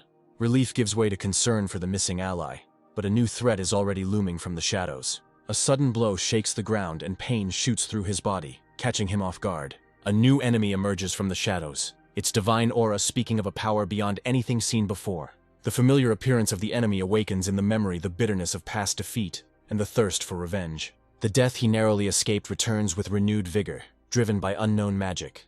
In a desperate attempt, he summons his last defense, meeting the magic arrow with a wall of golden thorns. The collision of two powerful forces creates a blinding explosion that shakes the very foundations of the universe. The incredible power of the enemy's weapon pierces his best defense, leaving a deep wound on his body and pride. The bitterness of betrayal burns him from within, because the enemy stabbed him in the back in the midst of another battle. Even a defeated enemy must not be left to anyone, and he mercilessly destroys the remains of his victim. Licking his wounds, he realizes with annoyance how easily his enemy fell into the trap of this cruel world. Impotent rage boils in his veins, sealing his vow of cruel revenge on his offender. Unable to overcome the snake, he switches his anger to a weaker and more accessible target. Help turns into a nightmare when he becomes a living target for the entire horde to train. The enemy's mysterious weapon deprives him of any opportunity to resist, only increasing his humiliation. All his pride is trampled, and he, defeated, can only beg for mercy from his tormentors. On the verge of despair, he decides on one last trick, trying to appeal to their primitive instincts. The simple trick works, and the formidable army instantly turns into a chaotic flock thirsty for a treat. Brief relief gives way to horror as a new, unknown enemy emerges from the shadows. Underestimating the threat, he makes the foolish mistake of trying to appease the darkness with a banana. A cruel reality falls upon him when he is robbed of his most valuable possessions. The lost bag turns out to be not just an object, but the last link to his past. His despair becomes just a funny game for them, aggravating his humiliation. The helpless chase turns into a mockery, where he is just a toy in their hands. In the midst of his humiliation, the familiar force blinds him again, depriving him of his last hope. At the bottom of despair, he gains new sight, sensing streams of energy hidden from ordinary eyes. Insight gives him an advantage, and he catches his attacker, surprising him with his sudden luck. Strength and fury merge in one blow, and he returns not only his thing, but also his trampled pride. The cruel laughter of his offenders only adds fuel to the fire of his trampled pride. The last drop of humiliation awakens the darkness in him, and his gaze promises only pain. An unknown force bursts out, and the air is filled with a premonition of imminent death. The very first blow of unleashed fury shakes the earth, showing that the jokes are over. He loses control, and his body becomes a prison, consumed by the primal force of the earth. From the ashes of humiliation rises a monster of stone and lava, driven only by a blind thirst for revenge. Running away is useless when your enemy is the earth itself, and he has already chosen his first victim. A merciless blow ends the life of one of them, and the cry of horror is drowned out by the roar of the monster. Away from the chaos, a flash of rage does not go unnoticed, causing only bewilderment. He pronounces the death sentence, and the panicked flight becomes only a prelude to their death. Screams of terror are drowned out by the roar of lava as the monster continues its merciless hunt. Cornered, he makes a desperate gamble, consuming the forbidden fruit in the hope of salvation. A new, wild force explodes from within, and the victim itself becomes a furious hunter. The newfound power burns him up, turning salvation into excruciating agony. In a final burst of rage, the giant unleashes the full might of the heavens upon him, wiping everything from the face of the earth. In the ashes of a former battle, he finds only silence and a silent question about what happened here. The incredible transformation is shocking, because the one they considered a puppet has become a god. The answer lies in a lost object whose hidden power became the catalyst for this monstrous metamorphosis. Resurfacing memories reveal a tragic story of love and loss that led to this disaster. The great power is exhausted, and the giant turns to dust, leaving the predator to wait for its weakened prey. A sneak attack emerges from the shadows, catching the enemy off guard at the most vulnerable moment. A fatal mistake in the heat of battle when he tries to stop what cannot be stopped. A crushing blow shatters his stone flesh, proving the futility of resistance. The terrible weapon does not simply wound, it sucks out life itself, leaving behind only withered flesh. In a last desperate act, he throws the fiery blade, hoping to take the enemy with him. The enemy's silent resilience is astonishing, for even a mortal wound did not elicit even a groan from him. Suspicion forces him to act cautiously, sending his stone puppets on reconnaissance missions. In the ashes, he finds only the withered body of his faithful dog, who fell in this brutal battle. The mystery of the deadly arrows remains unsolved, instilling horror with their ability to destroy energy itself. He realizes that he was on the brink of death, and only a lucky chance saved him from a disastrous fate. The picture of the battle, seen from afar, leaves more questions than answers. The cunning plan has been carried out, and now the enemy will be led astray by his own blood. Even when wounded, he does not abandon the pursuit, sending his faithful servants on the trail of the enemy. 1,000 miles away, in a hidden cave, the air is thick with the sweet scent of pure power. Hiding from the world, he absorbs dark energy, preparing to reach the peak of his power. The sudden realization of his forgetfulness gives rise to anxiety for the fate of the one he left unprotected. The epiphany comes too late, and he realizes that all this time he was just a pawn in someone else's game. Driven by honor, he rushes forward to keep his word, no matter the cost. Returning to camp brings only emptiness and the troubling question of a missing friend. On the brink of life and death, she makes a desperate choice, sacrificing her last treasure for the sake of salvation. The unexpected tenderness towards the fragile person surprises even her, giving birth to new feelings. The joy of the long-awaited meeting is overshadowed by anxiety for the fate of their new, defenseless friend. The bitterness of separation brings tears, but in the arms of a friend there is always comfort. But the true reason for the tears lies not in separation, but in a terrible misfortune that she is afraid to talk about. A relentless pursuit begins, driven by the ominous promise of trying out a new, unknown weapon. In a panicked flight, he rejects all pleas, because his own life is more valuable than other people's promises. Desperate vows of safety ring out as lies in an attempt to stop his escape. A blinding flash of heavenly wrath proves that no promises can guarantee safety. The final ultimatum has been thrown, and the divine awakening pill becomes a weapon, not a gift. Just one glance at this concentrated power throws him to the ground, deprived of strength and will. In a desperate attempt to protect her own, she rushes forward despite pleas and fear. Even in the jaws of the enemy, her last thought becomes a gift given with hope for the future. Left alone, he vows revenge, not realizing the true cost of his escape. A bitter realization comes with tears when he realizes that kindness was mistaken for poison. The loss of one test subject only opens the way for a new one, and there is no room for grief in their eyes. Their attention shifts to a new victim, whose wounds promise new, cruel experiments. With childish confidence, she takes on the task, because for a true specialist, there are no hopeless cases. Under a silent sky, she makes a promise of healing, leaving his fate in her small paws. In the silence of the night, a dark ritual begins, where souls become just pieces in a great game. Absorbing someone else's power, he feels his body become stronger and his heart beat in anticipation of new power.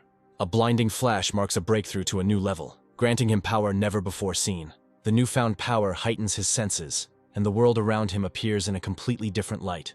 Even in death, the enemy continues to serve him, becoming material for the creation of even more powerful puppets. A sudden sound breaks the silence, and paranoia reminds him again that he could still become prey. Under the full moon, a new hunter appears, drawn by the scent of battle and the promise of easy money. Deception breeds rage in him, because instead of the promised prey, he finds only stench and emptiness. The suspicion of betrayal forces him to move on, but now he has become much more cautious. He understands that the old enemy did not give up so easily, and now he will have to deal with this new threat himself. Far from this chaos, a miracle begins, and the torn flesh begins to slowly regenerate. The speed of healing amazes them, but they realize that it will take more than that to fully recover.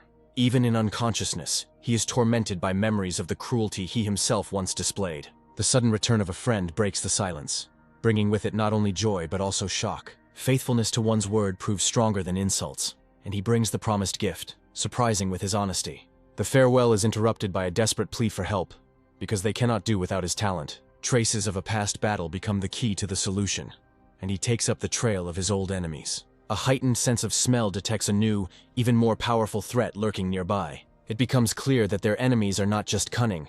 They have wandered into the territory of deadly predators.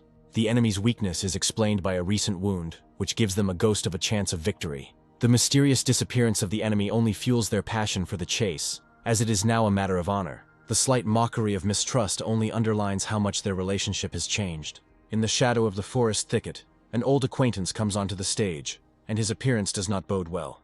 Under the moonlight, he witnesses the return of an ancient clan, fleeing their power. The memory of his past feat is still alive, because he once saved their cub at the cost of great risk. Calling on an old debt, he asks for help, because his own clan was mercilessly destroyed. Despite his dislike of other people's discord, an ancient code of honor compels him to answer the call. Reluctantly, but obeying the order, one of them sets off on his journey, not understanding the reason for this sudden haste. The realization that their enemy has human technology forces them to reconsider their plans. The offer to send reinforcements is met with offended pride, because he does not consider himself a weakling. At this time, far away from them, a brilliant and insidious plan is born in the head of another. A mysterious bone becomes the key to solving the mystery, but its origin remains shrouded in mystery. Insight comes suddenly, and the familiar smell takes on meaning, revealing the secret of the bone's origin. Ancient legends come to life, recalling the power of tusks capable of destroying magic itself. The realization of the value of the find gives rise to fear, because now a real hunt for this treasure will begin. In his hands is not just a bone, but the key to creating an artifact of unprecedented power. The farewell is filled with sadness and anticipation of a new meeting, which may take place many years later. An unexpected stop gives rise to hope that the bonds of friendship will prove stronger than duty. A sudden accusation of theft breaks the touching moment, turning friends into enemies. Gratitude turns out to be just a cover for a cunning plan, where friendship is a bargaining chip. A cruel joke awakens the darkest memories in him, returning him to his cruel past. A primal horror grips him when he realizes that he has become the victim of the very dog he once boiled in soup. Waking up brings only a fog in the head and a strange sensation in the hand, but the pain is gone. Vague memories of pain and the bite return, but no one cares about his suffering. The fragile calm is shattered when ancient protections are triggered, heralding the arrival of a powerful enemy. The powerful aura emanating from the cave spoke of a power he had never encountered before. He understands that his enemy has found an ally that is too strong, and there is no time to waste. An ancient giant, engulfed in flames, answers the call, and its power is capable of incinerating entire forests. Against such primal rage, all tricks are powerless, and the hope of an easy victory fades away. Fanatical faith in their leader pushes them to recklessness, not noticing his desperate sacrifice. Still recovering from their wounds, they face a new threat knocking on their door. All the pieces of the puzzle come together, revealing an ancient alliance and the secret of a deadly weapon. The mighty beast is surprised, because his cunning was discovered by someone equally powerful. One blow shakes the earth, demonstrating a power to be reckoned with. The plan is simple and brutal. Take over this place to dispel the illusion that hides their enemies. The anticipation of rich spoils and past greatness intoxicates them, causing them to forget about caution. A powerful call resounds through the forest, but it is addressed not to them, but to the true master of these lands. A sudden turn of events ruins all his plans, sowing fear and doubt in his soul.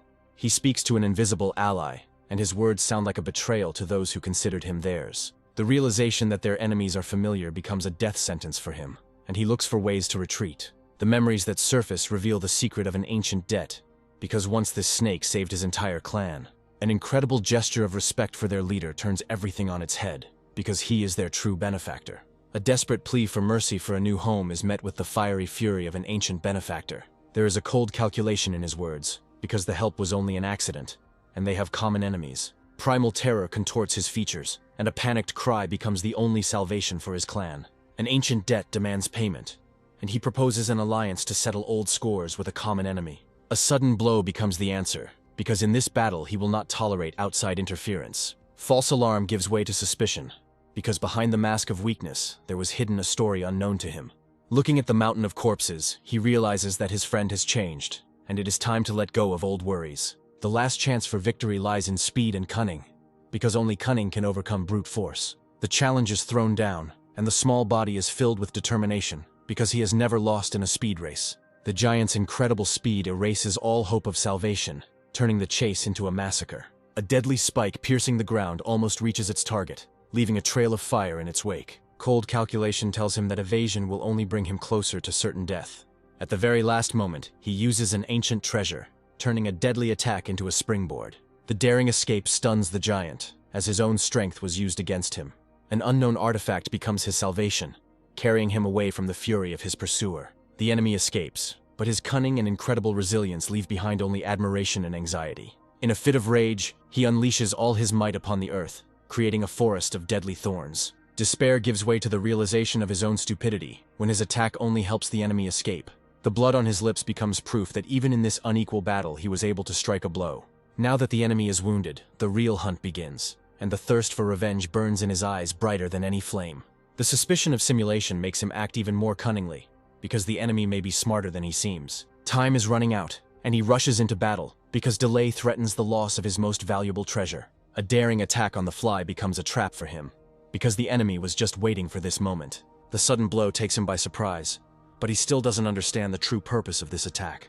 The realization of the deception comes too late, when his precious artifact is captured by an unknown force. The rage from such treachery blinds him, because no creature has ever dared to humiliate him like that. Greed flashes in his eyes, because he intends not only to get back what is his, but also to take what is not his. The spiritual imprint becomes the key to victory, and he puts all his power into one crushing blow. An unknown force breaks his connection with the artifact, and a cry of horror becomes his only response. Defeated but not broken, he cannot understand where this demon got such power and the illusion of a dragon. The threat in his words becomes real, and now not only pride but also life is at stake. He lays all his cards on the table, showing how easily he was manipulated and turned into a pawn in someone else's game.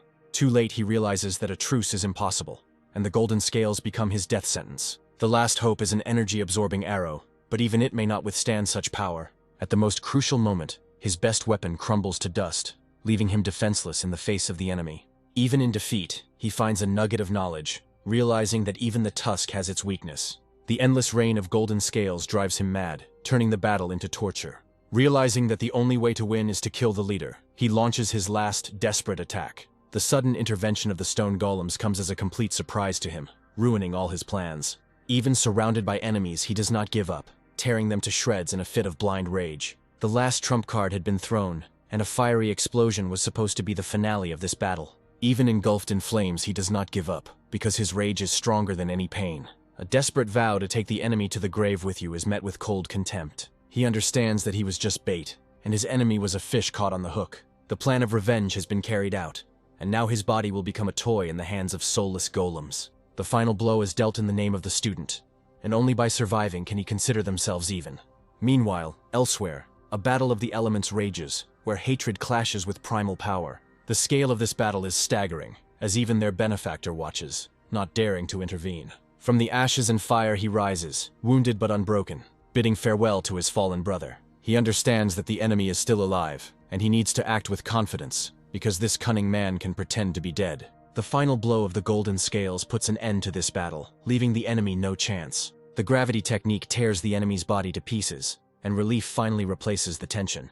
Admiration for his strength is boundless, because he defeated an enemy who was no match for him. As a token of gratitude, he is offered a gift that burns even his own flame. The tusks of the fire-ice elephant are not just a weapon, but a symbol of the gratitude of an entire people. Legends come to life, telling stories of great creatures born in the eternal struggle between fire and ice. An irresistible desire to possess this power awakens in his soul, because he has already heard about it before. Modesty makes him refuse such a generous gift, but ancient traditions are inviolable. He learns the bitter truth about why his people were on the brink of extinction, and how they managed to survive. This gift is not just a treasure, but a legacy that he must accept in order to preserve the memory of ancient alliances. His sense of justice does not allow him to accept such a generous gift as fleeting help. In response, he offers his treasures, for true gratitude requires exchange, not alms. The unexpected gesture melts the giant's heart, as for the first time in his life he receives something in return. The farewell is interrupted by a bitter realization, as he realizes that his old enemy has used them blindly. The wisdom of his ancestors resonates in his words, as he thanks fate that their enemies did not encounter true power. The promise of future help is reinforced by the shocking revelation of his hidden, almost divine power. Disbelief in his words makes one doubt reality, because such power seemed impossible. Behind great power lies great responsibility, for the price of a breakthrough is the defenselessness of his clan. The eternal flame on his mane turns out to be not a gift, but a heavenly curse for the interrupted ritual. A new risky plan is born in his head, because the enemy's strength may become the key to his healing. A generous gift becomes a symbol of a new union, sealed not by words, but by deeds. The decision to become a friend rather than a benefactor changes everything, and he leaves, leaving behind only a promise. The farewell is filled with hope for a future meeting, when they will be able to see each other as equals. A dark feast begins in the ashes of battle, for even in death an enemy can serve. Among the trophies, a real treasure is discovered, capable of healing even the most terrible wounds. Unexpected discoveries continue to pour in, and even heavenly weapons find a new owner. Having received a real gift for the first time in his life, he cannot hold back the tears that melt the ice in his soul. An ancient artifact takes on a new purpose, promising to transform ordinary food into food for the gods. Among the junk, they discover a map that opens the way to new, unknown lands. Ancient drawings tell of powerful clans and monsters that rule these lands. The map reveals its darkest secrets, warning of mutated monsters thirsting for fresh blood. A mysterious cross on the map promises imminent death, but a key found nearby promises a great reward. Even its golden scales cannot scratch the mysterious key, proving its unearthly origin. A legendary furnace found among the treasures turns out to be the key to creating an unprecedented weapon. A brilliant idea is born in his head how to create something great with the help of his will and ancient magic. The power of his spirit breathes life into dead metal, and in the flames of the furnace the future weapon is born. From fire and magic emerges a blade of perfect form, imbued with his own spiritual power. The very first test demonstrates the incredible power of a new weapon capable of cutting through reality itself. The thrill of creation overwhelms him, and he decides to reforge the great tusk to create a true masterpiece. The furnace comes to life again, and this time an aura emanates from it that is far more powerful than before. The incredible power of the new weapon causes a fiery explosion that shakes the earth. The realization of his weakness forces him to put aside revenge and focus on his own growth. Even a defeated enemy can become a source of power, and he decides to use its remains for solitude. Waking up brings a strange numbness in the new hand, foreshadowing trouble. Desperate attempts to damage her own flesh prove her incredible, almost divine strength. Even fire cannot leave a trace on it, and he understands that he has found something legendary. The joyful discovery is interrupted by a reproach, because his cries have disturbed his friend's winter hibernation. To prove his strength, he invites her to bite him, unafraid of her poisonous fangs. The secret of her poison is revealed, and he explains with a grin that it is not at all fatal. Triumph turns to embarrassment when, after the bite, his body reacts in the most unexpected way. The awkward situation forces her to take on the role of healer, as she is now responsible for his condition. Strange treatment methods make her blush, because she herself is not averse to trying something new. The horrific sight on his hand turns out not to be a curse, but a way to expel one poison with another. Desperation pushes him to take a crazy step, because he is ready to lose his hand rather than become a demon. The offer to test his new power becomes a temptation he cannot refuse. The very first blow unleashes incredible power, shaking the earth and his own sense of strength. He understands that he has acquired not just a hand, but a divine weapon, and he will never part with it. Fear of transformation is replaced by self-admiration, because now his appearance does not matter. Meanwhile, far away from them, another hero faces an insurmountable obstacle on the way to his goal. The great path to enlightenment turns out to be a ladder, and he was only able to build one step of it. Memories of the former glory of cultivation only highlight how far this world has fallen. The shocking discovery of one's new power does not give rise to joy, but to doubt and fear of the unknown. The ancient dragon's ghostly words become the key to unraveling his failure and imperfection. A desperate call to the ancient spirit goes unanswered, leaving him alone with his questions. Absorbed in himself, he does not notice how the world around him continues to live its own life. The unexpected return of a friend brings with it not only joy, but also a breath of foreign traditions. A simple question about holidays reveals the bitter truth about the plight of demonic beasts. Even far from home, traditions remain alive, reminders of the 5 years spent in exile. An innocent question about home opens a deep wound, because true home is the place where you were born and raised. The sad story of a lost home is overshadowed by sinister rumors about the plans of its former owners. The realization that home is more than just a place gives him a new determination to protect what is his. A sudden alarm breaks the silence as an ancient artifact warns of approaching enemies. The initial threat assessment proves misleading, and self-confidence gives way to mild anxiety. The weak signal turns into a barrage, and terror grips them as they realize the scale of the threat. The skies darken with the countless number of enemies, and it becomes clear that this is not just a raid, but an entire army. Fear paralyzes them, but something in the behavior of the enemies seems strange, and he calls for calm. The first wave passes by, but a second one follows, even more powerful and purposeful. They realize that they have witnessed the beginning of a war that threatens to engulf the entire world. The awareness of his weakness gives birth to a desire in him to become stronger in order to protect what is dear to him. A risky plan to hunt a powerful beast becomes their only chance to gain strength for the coming battle. The enthusiasm of a newcomer clashes with the caution of an experienced warrior, but the decision has already been made. The card points to an ideal target, a beast standing on the threshold of a new level of power. The amethyst thunderlion is not just prey, but the key to their own power. With the cultivators gone, the hunt becomes safer, and they send their smallest scout ahead.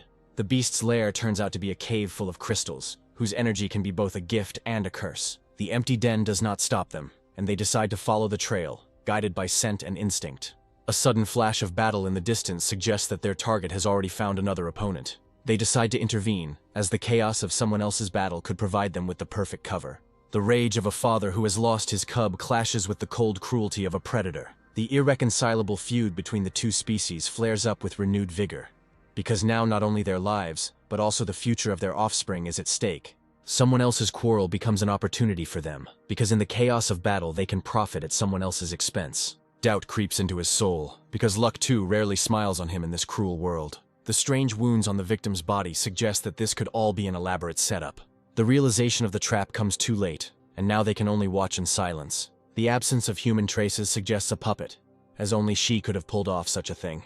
It becomes clear that they have wandered into the territory of a puppet sect, and now they themselves are in danger. Despite the risk, they decide to stay, because the mysterious puppeteer should not be too strong. The father's rage clashes with the cold determination of a defender of his territory, and the battle rages on with renewed vigor. The oath of vengeance sounds like a death sentence, but even in the face of death he does not intend to retreat. A sudden flash of green energy indicates that a third, unknown player has appeared in this battle. A surprise attack reveals the insidious plan, and he realizes that they have been deceived and pitted against each other. A desperate order to flee becomes the last will of a father trying to save his children. The true puppeteers are emerging from the shadows, and their appearance does not bode well for anyone involved in the battle.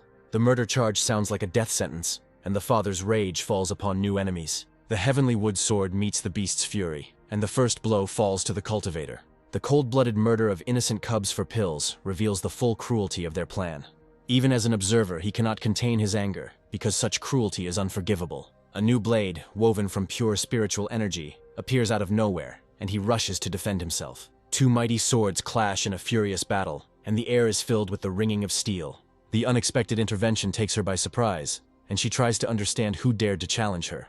The order to retreat is met with disobedience, as the bonds of camaraderie prove stronger than fear. Even in the face of superior force, she is ready to defend herself until her last breath. A new alliance is born in the heat of battle, and now everyone gets their own enemy. Instead of fleeing, he accepts the fight, and the wild dance of the forest becomes a prelude to their battle. The spirit-destroying blade meets the power of the forest, and this battle seems simply ridiculous to him. A sudden blow pins him to the ground, and he realizes that he has underestimated his opponent. The true puppeteer emerges from the shadows, and rumors of his power turn out to be true. He enjoys his deception, because while they are fighting with the puppets, his true body is already close. An unknown attack from underground takes him by surprise, and he realizes that he has been trapped all this time. The divine shield saves him from certain death, but even it cracks under the force of this blow. The wandering roots become his last chance to hide from the enemy's eyes. The clue to the enemy's invisibility comes too late, and now he cannot escape retribution. Even under the cloak of invisibility, he cannot hide from the force that senses his presence. The shocking discovery that he has been fighting a puppet all this time leaves him horrified. Realizing that the enemy is too tough for him, he decides to simply wipe everything around him off the face of the earth. At this time, far from him, his faithful servant enters into an unequal battle with another enemy. The incredible sandblast technique suggests that his opponent is no ordinary demon. The realization that he has exposed himself comes with a crushing blow that leaves a huge crater. At the decisive moment, he unleashes all his power on the enemy, attacking with golden scales. The sudden disappearance of the enemy after the attack leaves him perplexed, because he was confident of his victory. Disbelief in one's own victory gives way to shock, as the defeated enemy turns out to be safe and sound. The realization that he was fighting only a puppet becomes a bitter lesson for him. The enemy's cunning exceeds all expectations, because he can swap himself and his puppets. The puppet's heavenly string becomes his weapon, and now he intends to take what is owed to him. The attempt to escape turns out to be futile, because invisible threads have already taken possession of his body. The loss of control over his own puppet comes as a complete surprise and humiliation to him. He understands that to win, he will have to use more subtle and sophisticated methods. Blocking spiritual perception should have been his trump card, but the distance negates all his efforts. A decent catch is a consolation for this defeat, but the main target still eluded him. Enraged by the loss, he orders his faithful servant to prevent the enemy from escaping, no matter the cost. The master's order is carried out without question, and he rushes into battle to intercept the enemy. The incredible power of the attack at such a great distance shocks her, as it seemed impossible. The spell's power increases exponentially, and the rage from such treachery clouds her eyes. The earth rises against them, and a forest of piercing thorns was to become their grave. Even in the face of imminent death, she rushes to the defense, covering her comrade. He catches her in midair, and their retreat becomes a race against death. A new weapon is thrown into the chase, a stinking bomb that was supposed to stop their escape. The foul smell confuses them, but the true purpose of this attack is not to kill, but to humiliate. A sudden blow knocks him off his feet, and he realizes that the pills were just a distraction. Killen's fist crashes down on his face, and a cry of pain becomes the final chord of this humiliation. A contemptuous insult becomes the last straw, and he rushes into battle to defend his honor. A crushing blow ends the battle, and he manages to deliver the final fatal blow in flight. A cry of despair, full of grief and hopelessness, is heard over the decapitated body of the brother. Tears of helplessness water the cold earth, and she begs not to be left alone in this cruel world. Other people's grief only evokes contempt in him, because he is not accustomed to such displays of feelings. A sudden wall of fire blocks his path, and he realizes that this game of savior is not over yet. He sees in her eyes the same pain of unrequited love that once tormented him. Returning to the cave brings not only rich loot, but also hope for new strength. A generous gesture of gratitude cements their strange alliance, based on common purpose and benefit. Finding the long-awaited pill becomes a chance for him to achieve a breakthrough he never even dreamed of. The naivety and generosity of his new friend only make him smile, because he is used to being deceived. The rich loot left after the battle becomes his personal treasure. The precious pills promise him a long-awaited breakthrough to a new level of strength. An ancient jade tablet gives him access to wood elemental techniques, expanding his arsenal. But the main treasure is the knowledge that allows one to create puppets of unprecedented power. Confidence in his own strength fills him, and he prepares for the final push in his solitude. 2 months later, the heavens open, and a pillar of light heralds a great breakthrough. Even one pill is not enough, and the thirst for spiritual energy becomes unbearable. In a desperate attempt, he absorbs the power of the spirit stones, risking everything for his goal. Finally, he reaches the stage of laying the foundations, and his body is filled with new, divine power. The light blue flame of true ki indicates a breakthrough to a completely new, perfect level. The golden scales that cover his body become a symbol of his newfound power. From the depths of his consciousness, an ancient dragon emerges to tell him the secret of truly perfect inversion. He understands that he will have to comprehend the greatest secrets of the universe himself, without anyone else's help. A new plan is born in his head, to strengthen his puppets in order to prepare for the coming battles. The first thing he decides to do is create powerful swords from the tusks of fire-ice elephants. The lack of a special furnace is no obstacle, because his own golden scales are the best forge. A week of agonizing polishing bears fruit, and he finally completes his creation. 2 powerful swords woven from fire and ice become his new deadly weapons. Even at this new level of strength, he struggles to control their power, realizing that he still has room to grow.